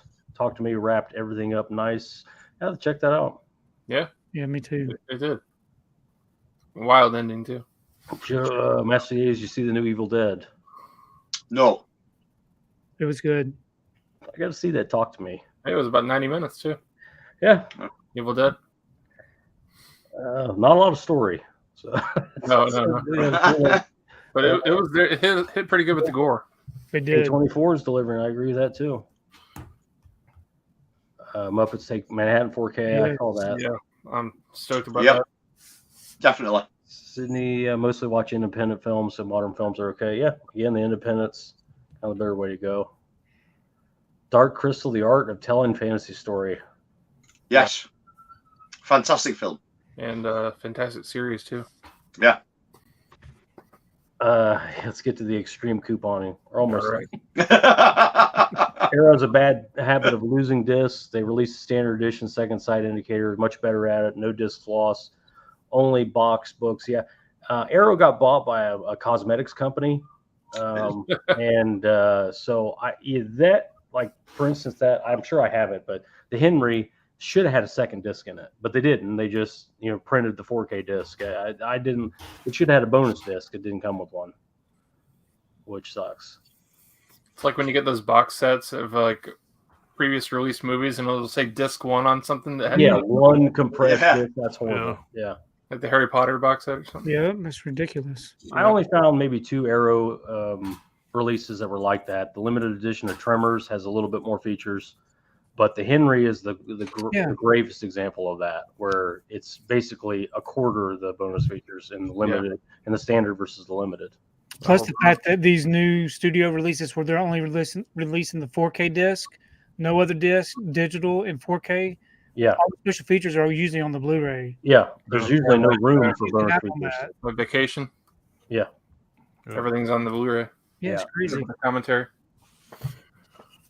You're saying, what's up? I'm going to skip all the haze here. Synapse and Blue Underground, standard edition is just the same. That's a good thing. Everybody's saying hello. What's up, Fish? Oh, Fish. Perceive, Stuck in the Past too. Yeah. Ragnar, what's going on? What's up? Ragnar. Transformers, the movie, 1759. That's Yeah, not bad. prices are going down. It's good. I mean, that 4K can be got for less than that. Yeah, Good but Talk the- Talkie says, no, screw that Target buy two, get one. I had 4 movies canceled for me because they ran out. Had the Aerial Video Store set already day one, and then the sale, fuckers canceled. Yeah. I had the same thing at Deep Discount. They canceled my second order with that. Alan has never had anything canceled. Every pre-order he's placed has come in, and he has never complained about it once. You take a little bit of a chance. A big ass box set. From Definitely Arrow. not true. Yeah. You get a big ass box set from Arrow Video from Target. You know, you don't really see them anywhere. I don't know. That Jaws 2 limited set got sold out of me twice before I finally got a hold of it. So Best Buy is another one that has canceled multiple pre-orders on Alan and Tony. Yes. So these other retailers, it's like physical media is kind of not even secondary, but maybe fourth on the list of shit they sell. Yeah, you're that wouldn't happen with like an Orbit DVD. They will shut the pre-order down when they run out of allocations. Yeah, you do. You take your chances with some of these sales. You do. Diabolic as well. I know they do pre-orders. I know that the Best Buy Steelbooks get canceled on me all the time, and just as I've always been thinking this in my mind that they only ship from the local stores in my area. So I received my Steelbooks yesterday for the Nightmare Before Christmas 4K Steelbook, and it had the store pickup red and white label on it, where they shipped it from a local store. I don't think that whenever I get a shipping notification that says my order has been canceled, it's because my local stores in this area don't have it to ship to me. Yeah. There's a lot of drop shipping going on nowadays. Yeah. Screen Factory's drop shipping all over the place right now. It's a weird thing here. Techo Tuesday. What's cracking, gents? Leads the stream. Quite cool, man. What's up, man? Yeah. What's it going to do? All right. For Madison, still getting the stuff from the Target 2 buy 2 get 1 sale. These upcoming new releases, jumped on them. Looking at 3 a.m. Looking at my orders, still have stuff coming from that sale.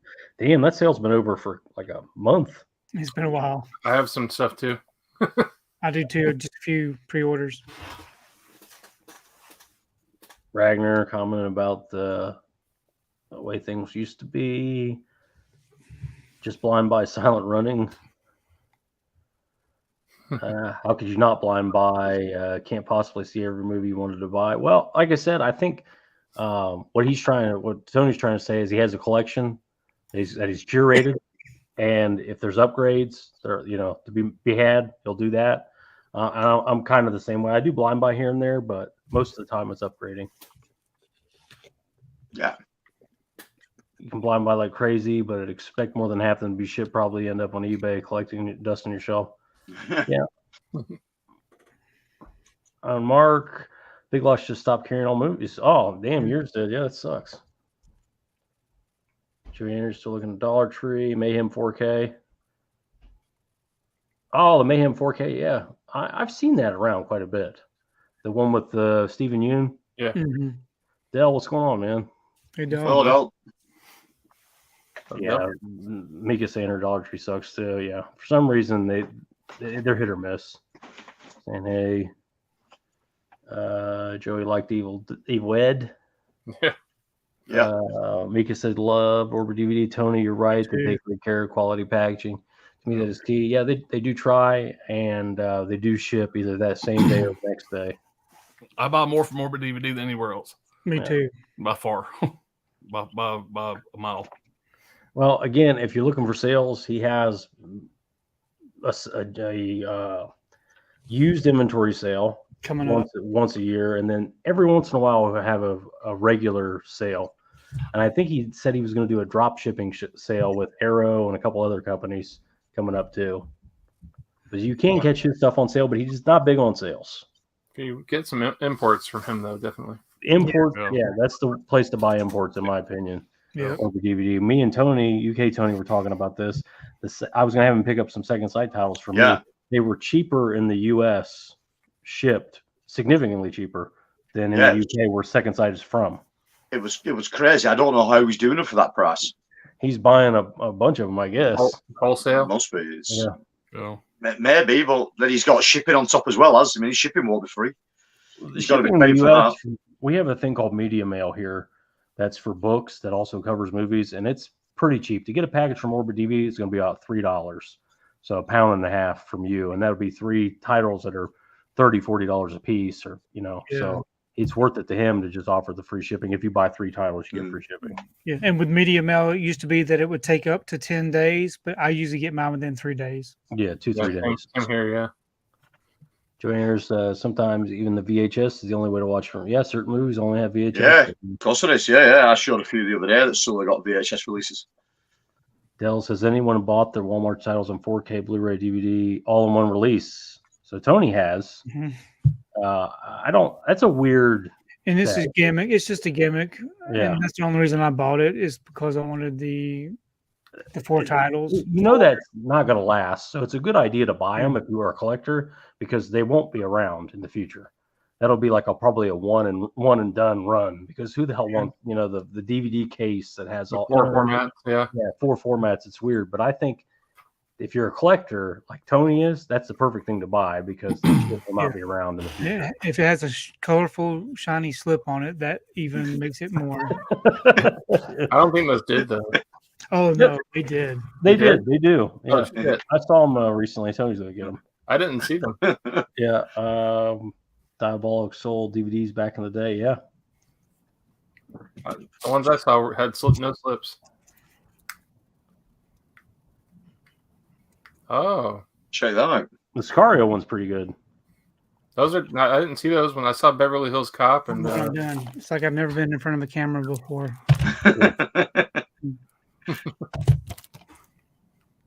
Yeah, cool. Did you see Beverly Hills Cop? And yes, they had those that did not have slip. I only got the ones that had the slip. Okay. Some of them did not come with the slip. I haven't seen those ones. Another cool place. Enjoyed Whatnot. Yeah.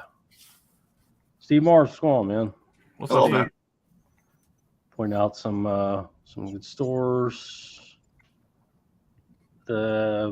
Mika says the life of your films also depends on how you store your films. Exactly. Yeah. Definitely. Well, this room here stays about 35, 40 degrees. It's not quite that cold, but this room's always at least 65 or less. Yeah, this basement is cool. Yeah. It doesn't get ask about the hard nipples there. Yeah, it's got commercial units, rooftop units. Because I spoil real easily, I got to stay refrigerated. The bulk of my collection is in totes in the middle of nowhere, West Virginia, in storage. So I'm sure that's just doing great for them, the disc rod. According to Sony, estimated life is 30 to 100 years. Oh, wow. Good to know. And properly stored and handled. Yeah. HDVD was actually HDVD camp for a while. That sucks. It sucks that you got into them because they went to hell. Yeah, he's got a whole section of the room. They got dedicated. Hey, Tiana. Hey, Tiana. Fish said Garrett ran into some disc rot. Hopefully he got the appropriate cream to apply. I have 2 titles, I think. With that. I think I had one Lionsgate, Basic Instinct had disc rot. I think my Near Dark might have disc rot. And Just Married is fucked. It's the separation of the layers of plastic or something. Yeah. DVD still out selling Blu-ray. Yeah, 2 to 1. Ragnar, it's funny you said they used to make disposable DVDs. They were called Devix. Yeah, Divx, D-I-V-X. Divx, yeah. Yeah, Divx. Yeah, I used to burn all sorts of Divx movies. Yeah, there was I used to do the same thing. There's a thing called Stage 9. Do you remember that? Stage 9 for DivX. Yeah, that's how I used to do mine. Yeah, the last couple of years, Blu-rays have been much cheaper. You know, you can get discount Blu-rays for $3 to $5 pretty regularly. Another 10 to 20 years.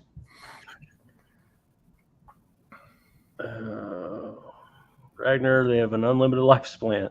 It's the players that are limited. That could be a problem in the future. And that's one thing that I worry about, say, 20 years from now. If say physical media totally goes away and it becomes real niche, whatever, how fucking expensive are these players going to get? Yeah. Go ahead and buy a couple and store them. Well, the thing is that if they get crazy expensive, somebody will start making them again. How many players do you have, Tony? You can still buy a VCR today. You can still buy VCRs. You want to see how I baby my 3D TV? I've got to keep that thing perfect. That's going to be a relic. Yeah, you're going to get a 3D projector. They have an illuminated lifespan. The players. Can everyone stop saying hi to each other? Well, I'm skipping the highs. Pop culture, DVD shelf life depends on what type of disc. I work in archives. So when you burn a disc, it's a lot less than when you get a studio release because the coding they use is supposed to be 100,000 plays. There you go. And you think, like, I remember when Blockbuster was shutting down, people were buying Blu-rays and stuff from them. I bought some, and how many times have those been spun? Right.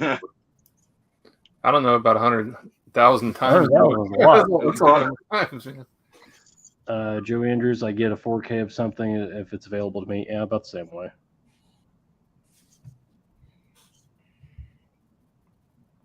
Three versions of Event Horizon. Yeah, he's talking about upgrading.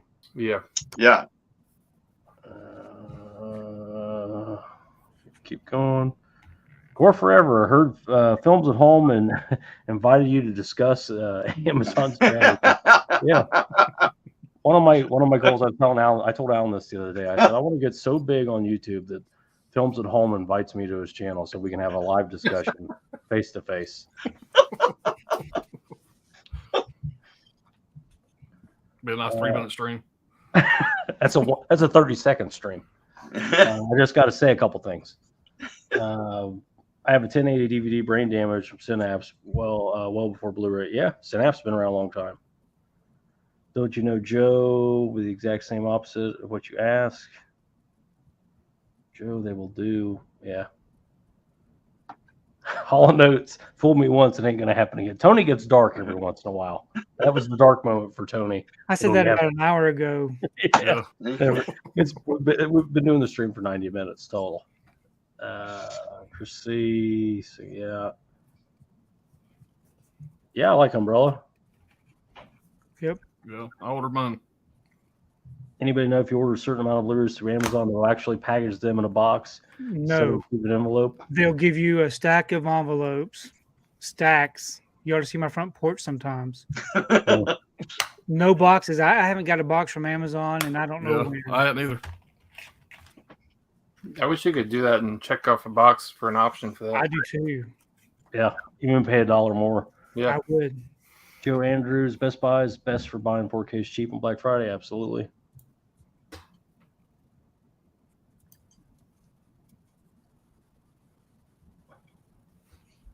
Yep. Everything is limited edition. Yep. Eventually, just wait. Yep. Hundreds of dollars. The recall was on the Blu-ray, not the 4K. You could buy it in 4K and Blu-ray. I got a recall on the 4K disc. Did you? Because I looked into it. I thought it was the Blu-ray that was blown out. I got a reissued 4K. I don't know. Yeah, I did not.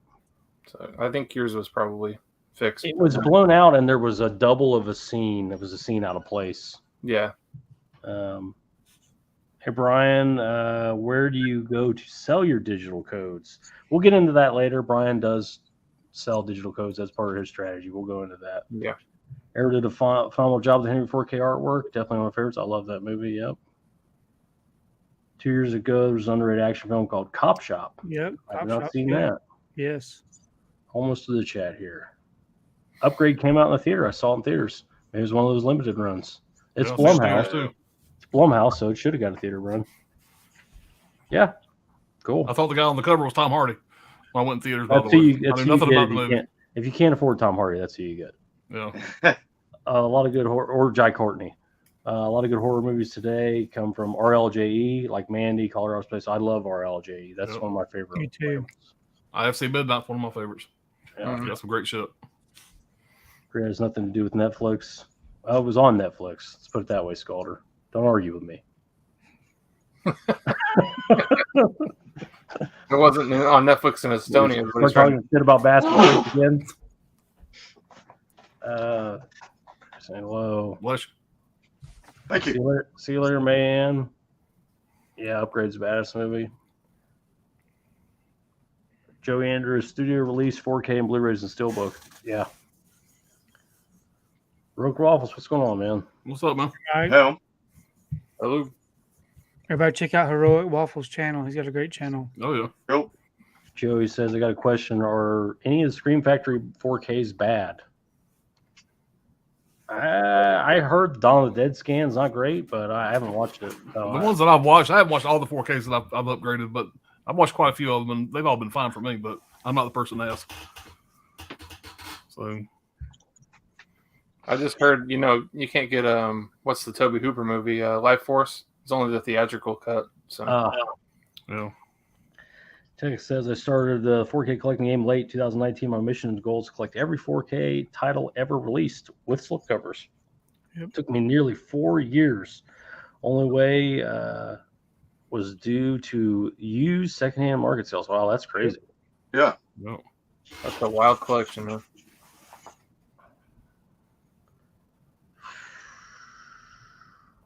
Move it down here a little bit. Still moving down here a little bit. Mika says, got to have backup players, have a couple of VHS players, Blu-ray players. Yeah, probably a good idea. I held on to mine. The franchise also plays into whether I get multiple copies. Big Halloween, Alien fan, so I grab multiple editions of the same film. Yeah. Yeah, That's sometimes me also. sometimes it happens, and sometimes they have new features on them too, or new cuts or new scans. Magic Hands, Amazon is playing the lottery. 1 million chances, not damage. Yeah, chances are good. But I will say about Amazon, the return policy is excellent. Scholar get boxes from Amazon time to time. 10 in an order, 1 sent in a box, 9 separate bone mails. Yeah, it's a weird thing. They don't really, not the thing. Eddie says, out of curiosity, anybody grab a Matilda 4K steelbook? I know one guy is. I'm getting it. But All right. So Brian, you want to kind of go through some of your tips and tricks, Tips and tricks. Well, or your overall strategy? Because Brian, there are so many fucking plates spinning in that room at all times. With Brian's all over the place. I don't give a shit. Where do I even begin? Yeah. You want to talk about the codes for one? Oh, the codes, yeah. Well, I wouldn't buy any of the new release titles right away if it weren't for codes. Like say something. I mean, I've collected all the Marvel MCU steelbooks, so I have them all up to date except for I think one I'm missing.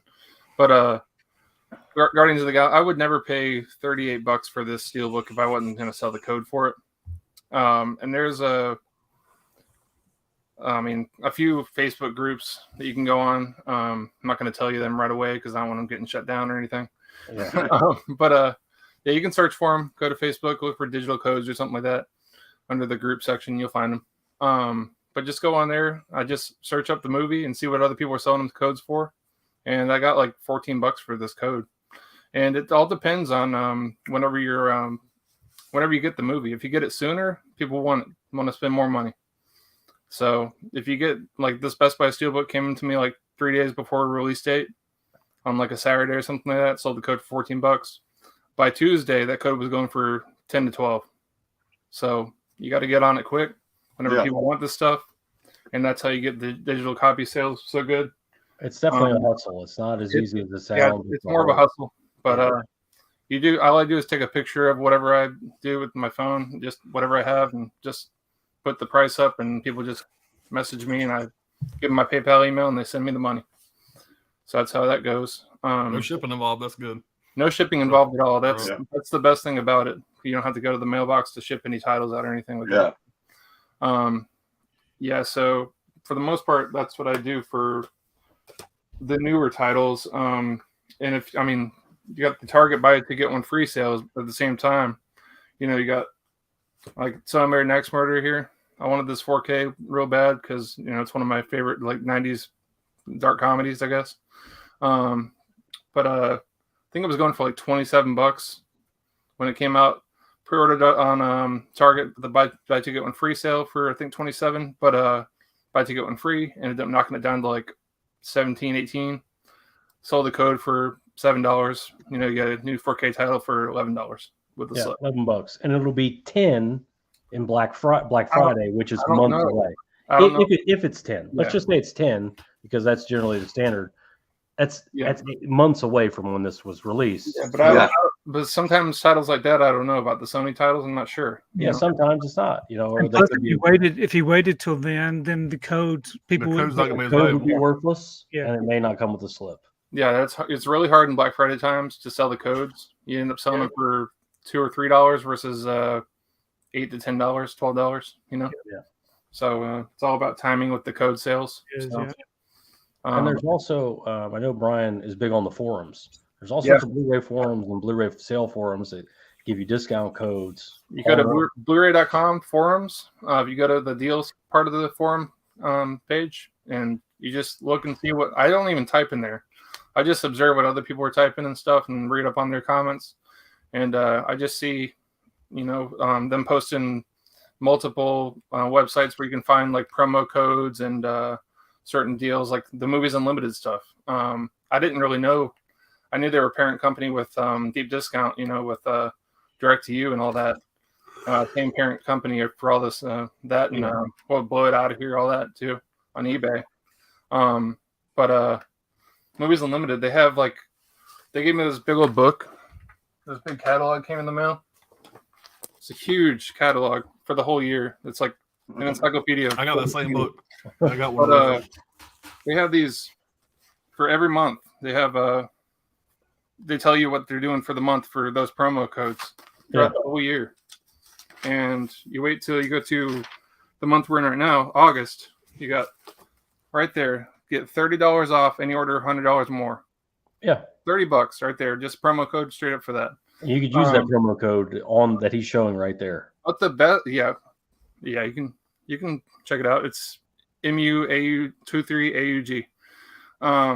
It's also on the Blu-ray.com forums. But the best way to use that code is to get to as close to $100 focus as you can, because if you go to like $120 and you're only getting $30 off, you're spending $90. You're not getting the 30% off the $100. Yeah, it's best to just get another cart for. Yeah, I got this conversation when I sent him what I ordered, like $140. He says, "No, you did it wrong." I went, "Shit." Yeah. And so once he explained that, it made sense. So now I know. Yeah, but it's hard to get to that $100 mark. So you got to kind of play with tricks with it a little bit here and there. Yeah, keep some stuff. Yeah. If you have accounts at all these places, and you just every once in a while put something in the cart, you look through it, put one or two items in the cart. Eventually, you'll build up to $100 order, and then you take advantage of the sale. Hamilton Books, a company that I'll go to, and I'll wait till I have 10 titles in the cart before I make an order. 10 titles will be probably $50. Yeah, it all ships together, so that way you're not paying for shipping multiple times, or you get to the free shipping threshold. So getting accounts on all these sites and not checking it out as a guest, it actually pays to have an account, because there's also rewards for a lot of these accounts. Like Arrow Video has rewards, Criterion, Barnes & Noble has a rewards program. Yep. And eventually you will get enough saved up for free titles. Bull Moose, great site. They have rewards points as well. They also charge no tax for their orders, and you get free shipping on. It used to be $35, now it's $45. Mm-hmm. But the cool thing about Bull Moose that a lot of people don't know is you can pre-order something. I'll say I'll pre-order something that comes out in August, and I'll pre-order something that comes out with it in September, October, you can find like a $20 title that you want free shipping on. Pre-order that with something that comes out in October. Make it to over your $45 price range. Wait till that first item ships, and then cancel the second item. And they don't flag you on anything. You get the free shipping. Yeah. Another thing with those pre-orders from Bull Moose is they ship separately. They don't wait for everything to come in. Yeah. So if you have a pre-order from August and one from September, and you want to buy a title today, you buy them all three at the same time, and they ship as they come in. Yeah. And Brad only had one issue with them. They had a pretty big issue with them. But, you run into issues with some of these companies. Yeah. Every company you're going to have issues with. That's the one thing I would tell people. Every single company you're going to have issues with. Don't act like a kid and throw a fit. No. Try to deal with them. And if there's a problem, it's all in how it's solved. So, let's say, for instance, you get a refund right away and an apology. Don't swear off the company forever just because there was an issue. Issues are going to happen. It's how they resolve the issue that is important. Hey, Brian, don't put your hand up anymore. Your focus finally is. I'm focused, yeah. Me and Brad have the same issue. We got the same camera, so. But Vinegar Syndrome too. If you like Vinegar Syndrome titles a lot and you can afford it, I say definitely splurge for the subscription. Because if you like even half of the titles, you can go on eBay and sell the other half for twice the money that you're paying for them. I know it may sound kind of, shady and schemy to do that kind of thing, but I don't. I just set the bid price and then people go up with it. So I'll sell titles. I just sold 50 titles to Orbit DVD. What the hell? What's the problem with it? You're like, you're taking advantage of collectors or whatever. I don't see it that way. The price is set by the market.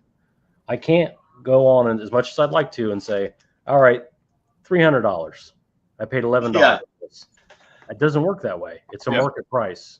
So if I have an extra one, like for instance, if I bought 2 of something or 3 of something, the first thing I'm going to do if I get them in, like what was that stupid Inside or what's it called? It's the rape movie, Gaspar Noé rape movie from Vinegar Syndrome. Oh, Irreversible. That slip was, I knew that thing was going to go quick. It's the first ever U.S. release. Blah blah blah. The slip, Vinegar Syndrome, the whole 9. I knew it was going to go quick. Yeah. I bought 2 or 3. I bought 3, I think. First message. I got a text from Tony maybe 2 days later. Man, I missed that slip. Mm-hmm. Oh, don't worry, Tony. I got an extra one. I didn't go to Tony and say it's going to be $100. That'll be $100, Tony. Because first of all, Tony would have paid it. That's number one. I don't have $100 in it. I got $30 in it. I sold it to Tony for a cost. And then before then I put one on eBay for whatever the market price was, and I took less than what everything else was selling for to sell it quick. Now, if that makes me a scalper, a demon, an evil person, whatever. If Alan needed the copy, I would sell it to Alan for the same price I paid. So I've done that many times. And Tony's done that for me. Alan's done that for me. All these guys, all over the place, that's happened. So you can call it scalping. If we were buying 20 titles, 50 titles to sell on eBay, knowing that that's the thing, that's not what it is. Tony, I know, buys 2 of everything for a different reason. Yep. Because he assumes one is going to be damaged or both is going to be damaged. Yep, every time. So if they both come in great condition, maybe one will get returned. Somebody may have missed out on it. Offers go out. So, it is what it is. And again, if you buy 2, for example, that irreversible, you buy 2, one to keep and one to sell. And you sell one for 50, 80, whatever, and you get your title for free. That's also another way of helping defer the cost. So if the title sold for 30 and you can sell one for 100, pay eBay their fees, and then you get your order for free, that's another way of doing it. Certain OOP things, certain things that are limited. Yeah, I buy limited editions like anybody else, movies that I love and stuff like that. So, don't think I don't.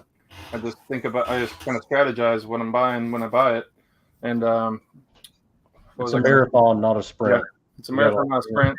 Definitely patience is definitely a virtue. And,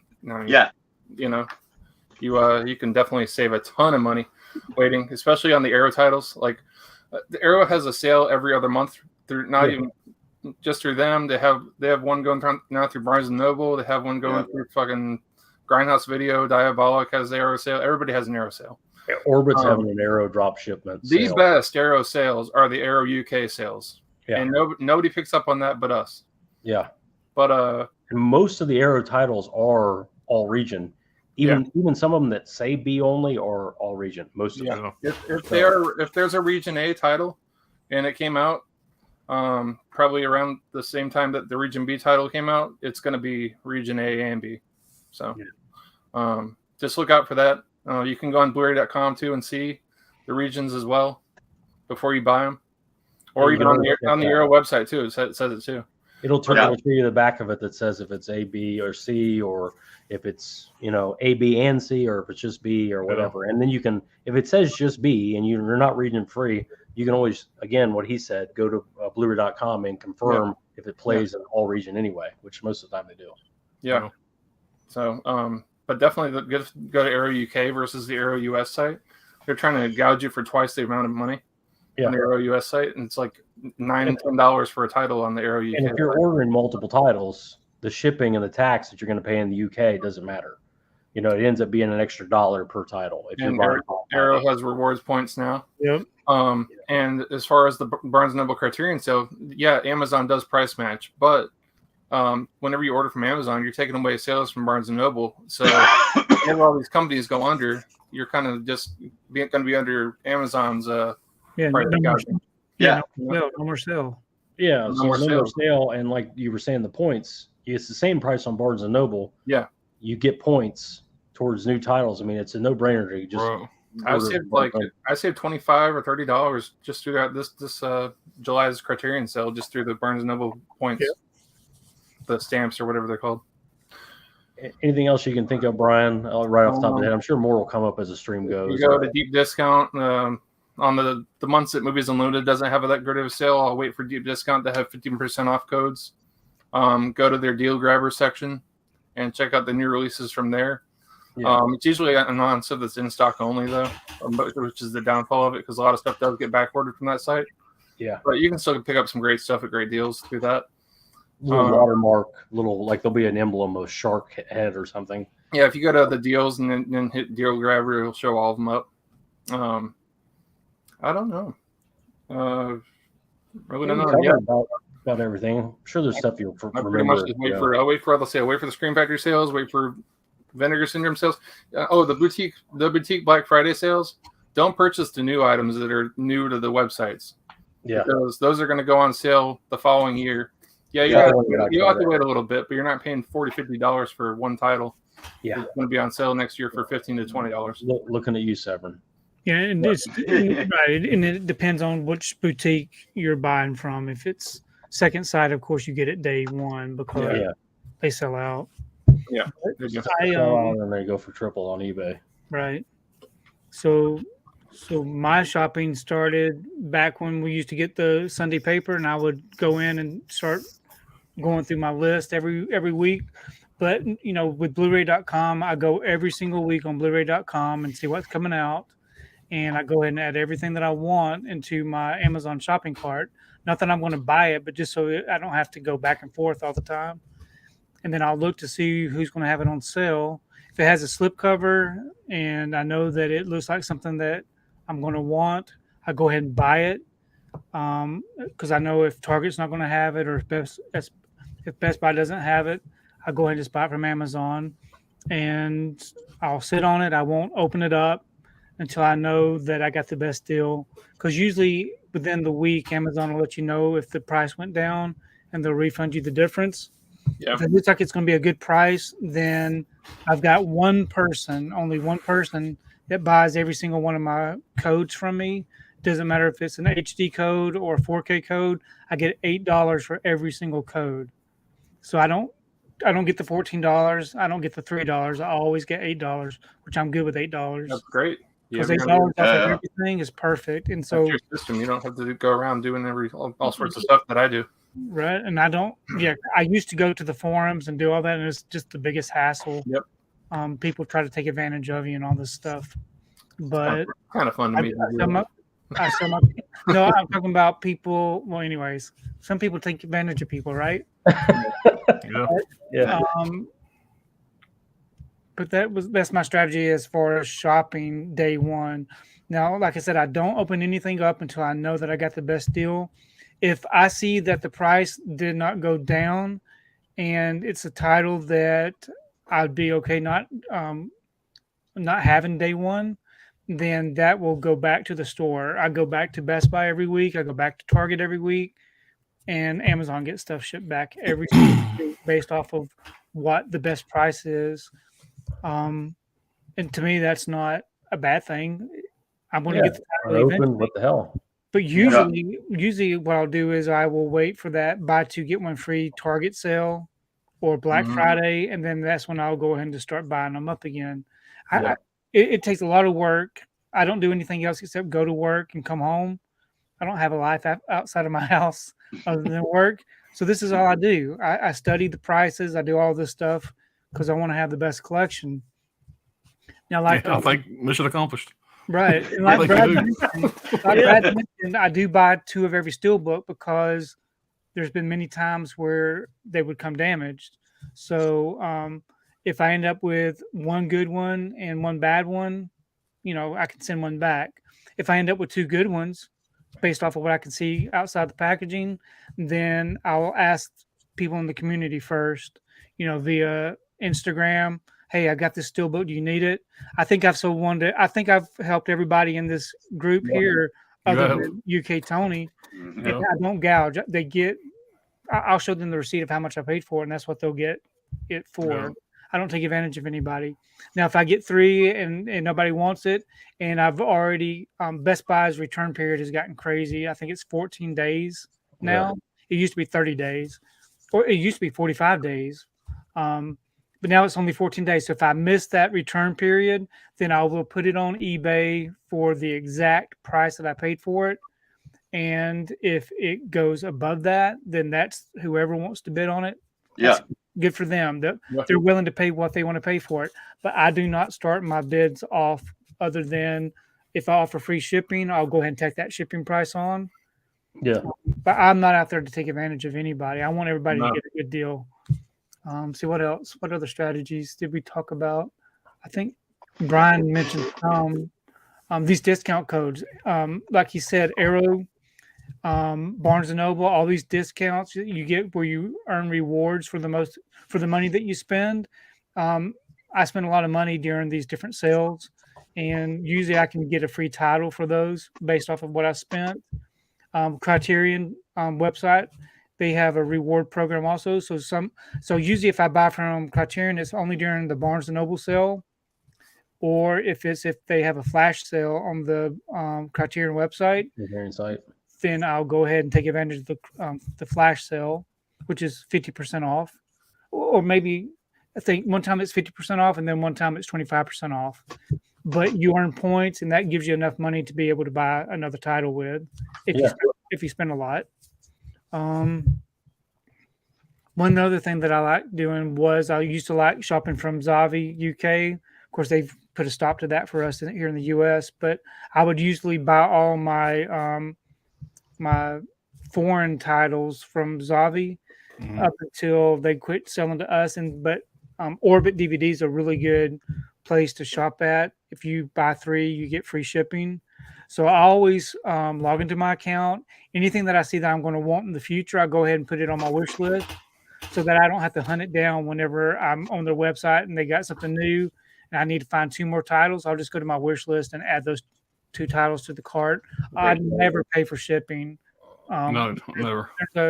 When there's a limit of how much you have to spend, or if there's a limit of how many titles you have to buy, I've always got something in my cart or my wish list. Same way with the Target buy 2 get 1 free. I never hardly ever buy pre-orders on the Target sale. What I'll do is I'll go in any title that I want for the week or the month. I'll go ahead and start putting things in my shopping cart, and I'll move everything over to my wish list. So whenever that buy 2 get 1, because they'll just sneak that buy 2 get 1 free sale without you knowing about it. But at least I've already got everything in my cart. All I have to do is just move the cart. Yep. So that's what I do for that. with that buy two get going free sale too, you don't have to purchase in groups of 3. You don't have to do a bunch of orders in groups of 3. It discounts, maximizes for you. It helps you out with that. And I got a plan for that too. So my strategy for that is I do go ahead and purchase. If it's a 1999 title, then I'll just do all my 1999 titles at the same time. Yeah. I always purchase them in the group because to me, I catalog everything and I got a database that I keep everything in. It makes it easy for me to calculate all that. So I do group those up. Yeah. And you get extra 5% if you're a Red Card member. Exactly. 5%. Yeah. I'm sure I'm missing other. I'm guaranteed there's more. But there's a lot. The accounts, having your account there, and you can get a lot of these accounts. You can set up notifications when the price drops on some of this stuff too. So I mean, there's just be diligent with it. Don't just kind of just be haphazard with it. If you actually pay attention, you can get some pretty good deals and look around, shop around, check a lot of these sites. That's one thing we haven't mentioned. If there's a title that you want to have, you can definitely look. Pretty much right, and find it, different prices, different places. Yeah, another thing that I really wanted to mention was build relationships in the community to where people. I talk to Brad all the time. I talk to Brian. I talk to Pop. We always work together. Like Brad was saying, I missed out on a slip. I say, "Oh, hey, Brad, did you get this?" They're willing to help you out. If you build a relationship with people and you're genuine, not trying to take advantage of people, then they'll help you out. All these new Walmart slips, I had to have all 12 of those Walmart slips, and none of my Walmarts had them. So Brad helped me out because we have a relationship. Same way with me and other people. I try to help other people out. I'm not, I do have extra slip covers because I do buy multiples. And so if someone needs a slip, I'm always willing to help. Take care of people and they'll take care of you. I have a full 4K Star Wars slipcover collection thanks to Tony. Yep. Thank you. Yes, helped me out many times with my slipcovers. The Godfather, the Iron Man. We forgot to mention Groove. That's a great website too that has a lot Sony releases, right? Universal. Universal releases. But they also carry some Warner Brothers titles now too. Getting Warner Brothers in too. Groove's a great discount retailer that sells studio titles. You can get really good prices. Black Friday again, they have great sales. You're probably going to miss out on the slip from them, almost guaranteed. There are some people that get slips from them, but now they're getting steelbooks in. That's a great company, really easy to deal with. It's one email if there's a problem, and they're about volume. They want to move volume. If you can get that 20% off code to work, they have an eBay page that they price match their website with, and that gives you 15% off every 2 or more item. Yeah. So it's and if you buy from their eBay page, you're getting the exact same stuff you'd get if you're shopping online. On their website. Yeah, there's a Blu-ray.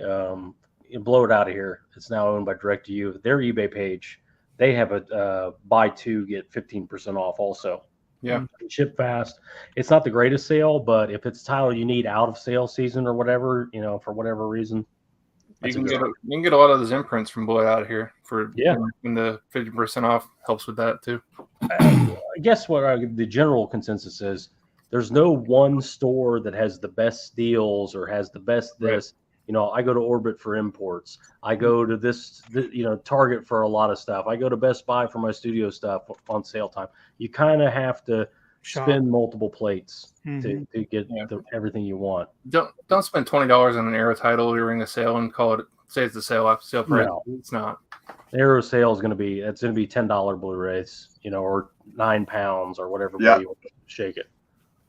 Unless you want a slipcover, then go for it.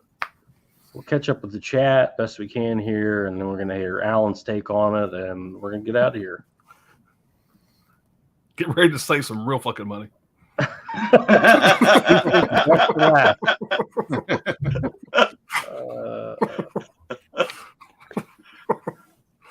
right.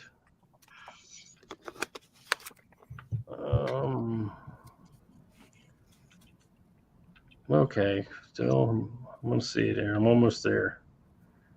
Players, we talked about that. Box from Amazon, Matilda 4K. All right. Magic Hands says, Brian, what kind of case is on your steelbook? Oh, Retro protection. Yeah, Protection. it's Retro Protectors, Retro Protection. You can go to the website, or eBay has cheaper shipping, so I would recommend doing eBay. Those are good steelbook covers. Yeah. Bill Madison, been selling codes for years on MeWe. Get top dollar. If it's new release, like $10 plus, depending on the title. Cool. MeWe. Never heard of it. Not familiar. Yeah. Ragnar, do you guys remember before the slipcover craze about maybe 5 years ago when nobody gave a shit about the slip? We used them. We used to throw them out. Some people did used to throw them out. I never threw them out, but I didn't used to give a shit, but I never throw them out. Yeah. You know, I could take it or leave it whether it came one or not. I didn't look for that. But if it came one, I always kept it. But yeah. On the Blu-rays, I always kept them, but the DVDs, like, you know, you would find them one out of every like 50 DVDs would have a slipcover. It was pretty rare for DVDs. A lot less common with DVDs. Yeah. But Boutique back then, Blue Underground used to put out DVDs with slips. Yeah, I always kept them on there. Yeah. Yeah, I mean, I you know my thoughts on slips. I don't really care for them. I'm not interested. So the thing for me is, I'll flip cases like that one there, Pitch Black. That's another one that's going. I can flip these for £2 on UK eBay. You know what I mean? And I think the title cost me £6 second hand. So in theory, the title cost me £4 once I flip that for £2. You know what I mean? So I generally sell all my slips. We can't even find that slip in here in the States. Really? No, that's hard. It didn't come with a slip in the It States. didn't come with the slip in the States. Right. it doesn't. I actually kind of want that, damn it. Yeah. Well, Brian, if you want it, you can have it, mate. I'll send it to you. You can have it. It's okay. You go for it. Uh-huh. Just set it aside on the second site package when I finally order it. Yeah. Throw it in there. I'll get it to Brian. Yeah. This route is very rare, like buying a Blu-ray that doesn't work. Very, very rare does that happen. Mm-hmm. Chrissy, I did that with the Best Buy yesterday. Pre-order in two $20 steelbooks and 4Ks, free shipping. Yeah. Yeah, but you can't cancel the Best Buy one, can you? No, but they can cancel on you. Yeah. On you, and they limit their steelbooks. You can only get 2, so that's the only reason why I only get 2. Yeah. Chrissy, the Vinegar Syndrome sub, if you're into it, it is a good value. If you're a Vinegar Syndrome guy, it's probably the better way to go. And especially the ability to order their titles free shipping, the extra stuff, the old stuff. If you miss things, being able to get their partner titles for 50% off is a great deal too. They have rewards now too. Yeah, they have rewards too. Yeah. And every year, you're a subscriber, you get a discount on next year's subscription. Yeah, you do. Joey Andrews is irreversible good. I would not use that word. It's a very interesting movie and wholesome family entertainment. Not for most people, put it that way. Just watch it with your kids, please. Yeah. Yeah. Very serious movie. I have it, but I have not opened it yet because I'm going to stream it first before I open it. Chris C. I didn't know about that. Brian, Barnes & Noble on Amazon. Thanks for that. Cool. Yeah. Always support the company that has the sale going and not just Amazon if you can. Yeah. Another thing about this whole thing is it's just like, well, why do this? You're giving away your secrets here. I don't give a shit. If it helps somebody buy more physical media, that's the point. Yeah. Buy more physical media. Keep it going for all of us freaks here. Yeah. Just the opposite. More people out there do this shit. They're liable to keep these sales going because they're making of course, more of a benefit for the company. Yeah. Movie Hunter, what's going on, man? What's up, man? Ragnar said that's a badass zombie jersey, Brian. Thanks. It's a baseball tee. Yep. Bob, what's going on? Bob, what's up, buddy? He loves Tony. Fuck the rest of us. Movie Hunter, agree. Tony has always given the deals on the steals. I have purchased many from him. I don't want to go too far into this. Tony, what was the genesis for going full-time physical media for your channel? What was the idea for starting it? Was it to make millions of dollars? No, it was to show what I got and to see if there was anybody else that liked the same things that I liked. Yeah. And there were a few people. There was no. I remember talking to Tony years back, and there was no Tony before Tony. There was not a channel out there that was going, this is what the back of the case looks like. This is what does it have inside artwork? This is what the disc art looks like. And being Tony, he wanted that channel. Yeah, I wanted to see. That's what he wanted to see, so he just made one. He became the channel. Yeah. Chris C, ever saying what's up? Joe Andrews. Anyone know Possession 1908 doesn't have a Blu-ray in the US? I'm not sure. No, it doesn't. It has an Umbrella, which is Australians all region. Yeah. And there's a 4K for it from Umbrella. It's coming. Yeah, it's coming. So they're There's, all the same thing. There's a UK release as well. Yeah. And that is it Second Sight that put that out? I think it might be. Yes, it is. Yeah. All right. Caught up with the chat. Alan, what is your physical media buying strategy? Well, I wouldn't call it a strategy. Okay, let me give you a perfect example. You know, when you go to the grocery store and you see the 5-year-old kid in the shopping cart, and they got all that shiny shit right there at the cash register, the chewing gum, the candy, the comic books. I'm that kid. Yeah. I'm that kid that sees shit and goes, shit, I got to have it right now, and show my ass that I get it. And that's pretty much my shopping strategy right there in a nutshell. Yeah. I'm the kind of guy, this is the thing, y'all got to understand, I'm 52 years old. I've been doing this shit just like Tony there. I've been doing this shit way back in the early beginning of the VHS days. And I would buy all these titles. This movie here I had in every format. I just upgraded my Blu-ray with the same packaging to a 4K. I love this movie. It's one of my favorite comedies of all times. Movies like that I want the best and greatest of how they released it. And so I don't mind upgrading to this 4K, even though it's the same fucking packaging. I feel like it's going to be worth it. I'm at the stage of my life now. I think Tony can attest to this as well. Mm-hmm. I'm at the stage of my life now that I have bought this movie numerous times in my life. I now want the best copy that it's in, the best way that it's presented. And I'm in the mindset now that, I'm 52 years old. I ain't going to be on this planet forever. I'm doing this to buy the shit that I want. I'm a collector and I'm a movie watcher. And if my favorite movie is out in this great new packaging, I'm going to get it. Jaws 2 just came out. If they release another Jaws 2 next year in a different package, I'm going to buy the shit. It's one of my favorite movies of all times. And I don't look so much. The FOMO thing is real. FOMO is all over. FOMO is dripping off the walls in this fucking room. Yeah, it really is. It's coating.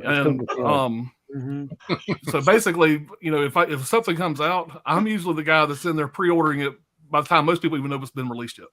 I'm that guy.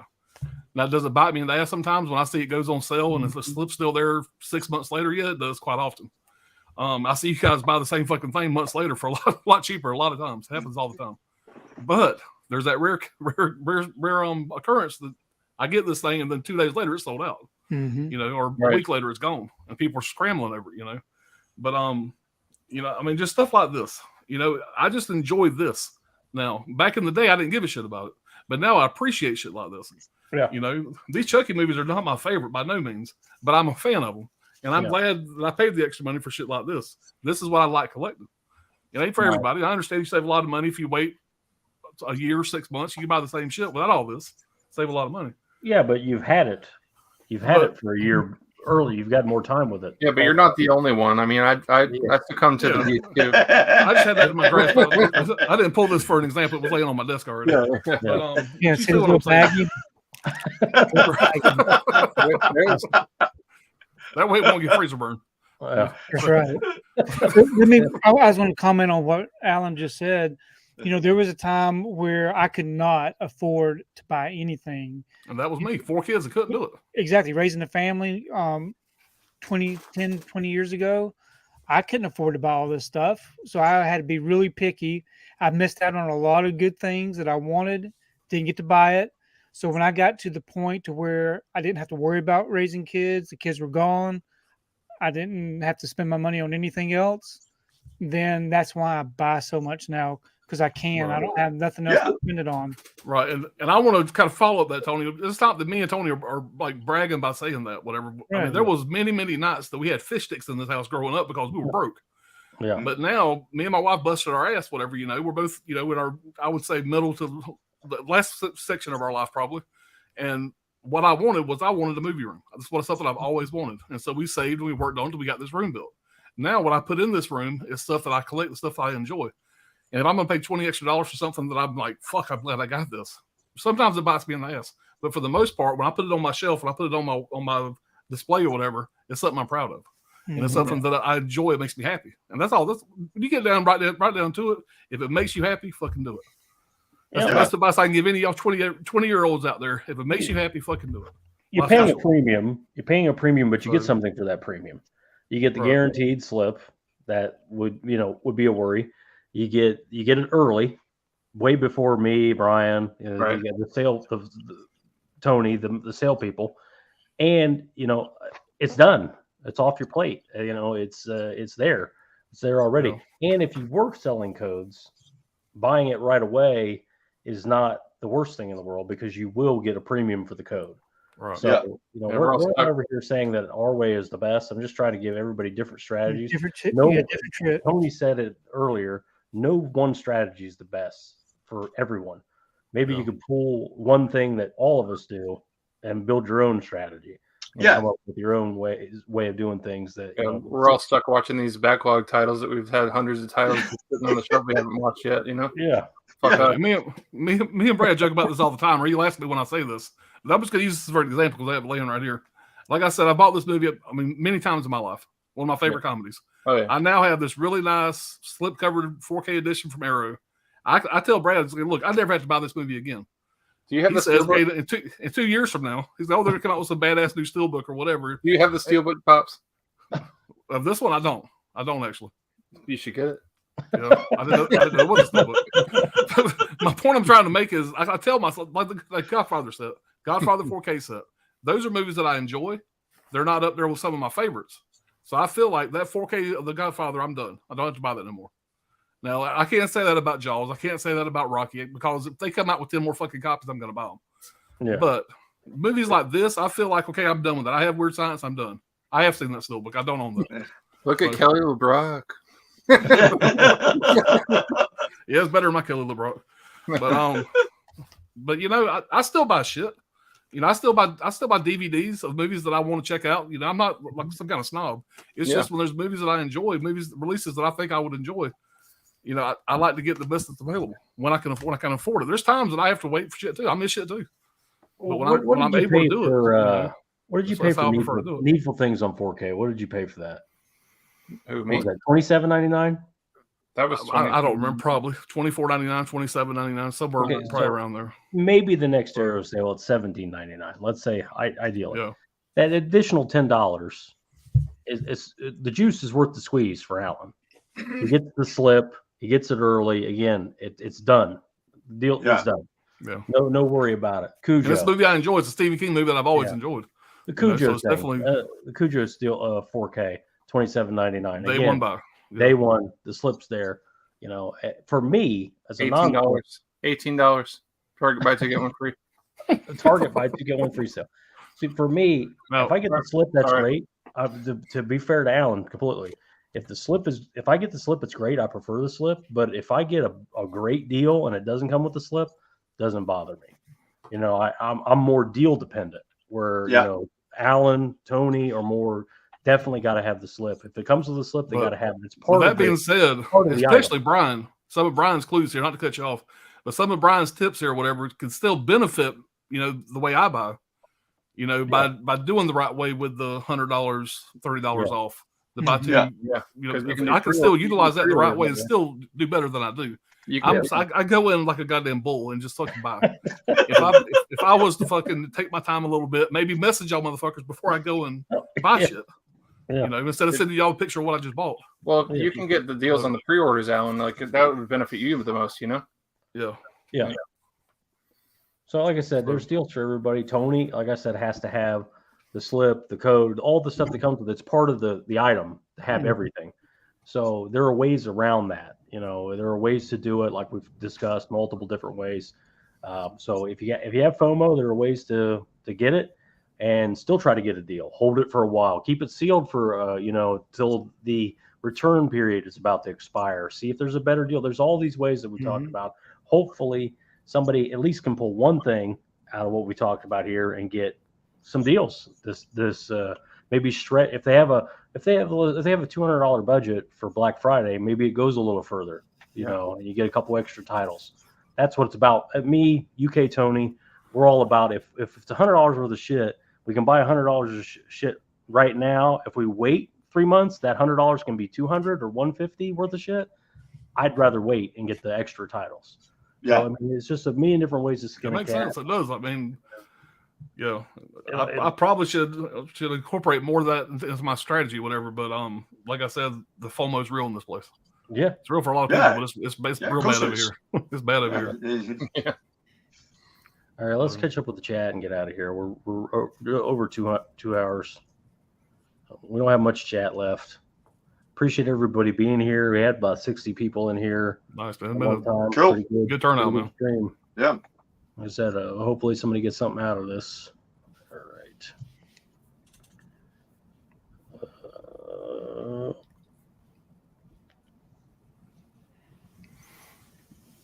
Hagen K, what's going on, man? What's up, Hagen? Hello, Damon. You okay? Hagen?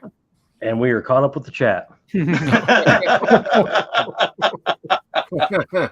Yeah, we've been putting this together for a while. I appreciate everybody coming on. And like I said, what's everybody got coming up next? We have the top 5 action movies tomorrow night at what time? I think you said it for 6 p.m. Is it 6 p.m.? I think you said it for 6. And I know me and you and UK Tony's going to be there, right? Anybody else? Reed, Spicy 4K Action, Right. Anthony's Horror and More, and potentially Dr. Ordinary. He's probably not going to be able to make it. Yeah. So Craig, Craig has been talking about doing that one. I didn't reach out to Brian about this one. I knew it was going to be early, so I didn't know what the schedule was like. But I know Craig is foaming at the mouth to do this one, so probably This Craig. was my easiest top 5 I ever did, by the way. Yeah. Absolutely easiest.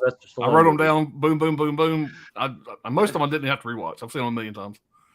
But I'm still trying to before the stream. But this has been a really easy top 5. Now, if it was a top 15, top 20, it starts getting tough. Top 5, easy. So, we haven't had a chat in 20 minutes or so. So when you multi-stream, sometimes it screws up the chat. So if there's more chats and we're not seeing them, it's not because we're ignoring them. It's just because the multi-stream. the last one I see is Hagen K. Masters of the 80s. What do you got coming up? I know you're going to be on the stream with us tomorrow. Yeah, mate.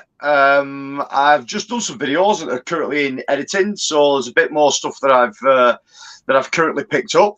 So that'll be some Blu-ray stuff, some DVD stuff. We'll talk about some places where I've picked that up from, some oddball places. I've got a couple of other bits coming up. I've got some HMV stuff coming up. So yeah, plenty coming up on the channel. What about you, Tony? What do you got coming up next? I do not know. Slipcover Saturday. I got a Slipcover Saturday coming up. I've got videos every single day. I got a video every single day. Bunch of live streams. Yeah. What about you, Brian? What do you got coming up? I don't really know. Probably some updates. We're gonna do a movie room tour soon, so that'll be good. Cool. Probably the last one in this apartment because we're trying to move in the next few months. Oh, really? Wow. Right. Yeah. And movie trips. The car movie trip, reviews and all that stuff. Out of the theater Those are always fun. reactions. Yeah. Yep. The next WTF, maybe this week, maybe next week, but it's going to be William Friedkin's Bug. So we're going to do that on the WTF stream. That's a fun one. But other than that, I got Alan's top 5 coming up, and probably more stuff like this. But anyway, I appreciate everybody coming, and there'll be more later. Yeah. Yeah. Check you out. See you all later. All right.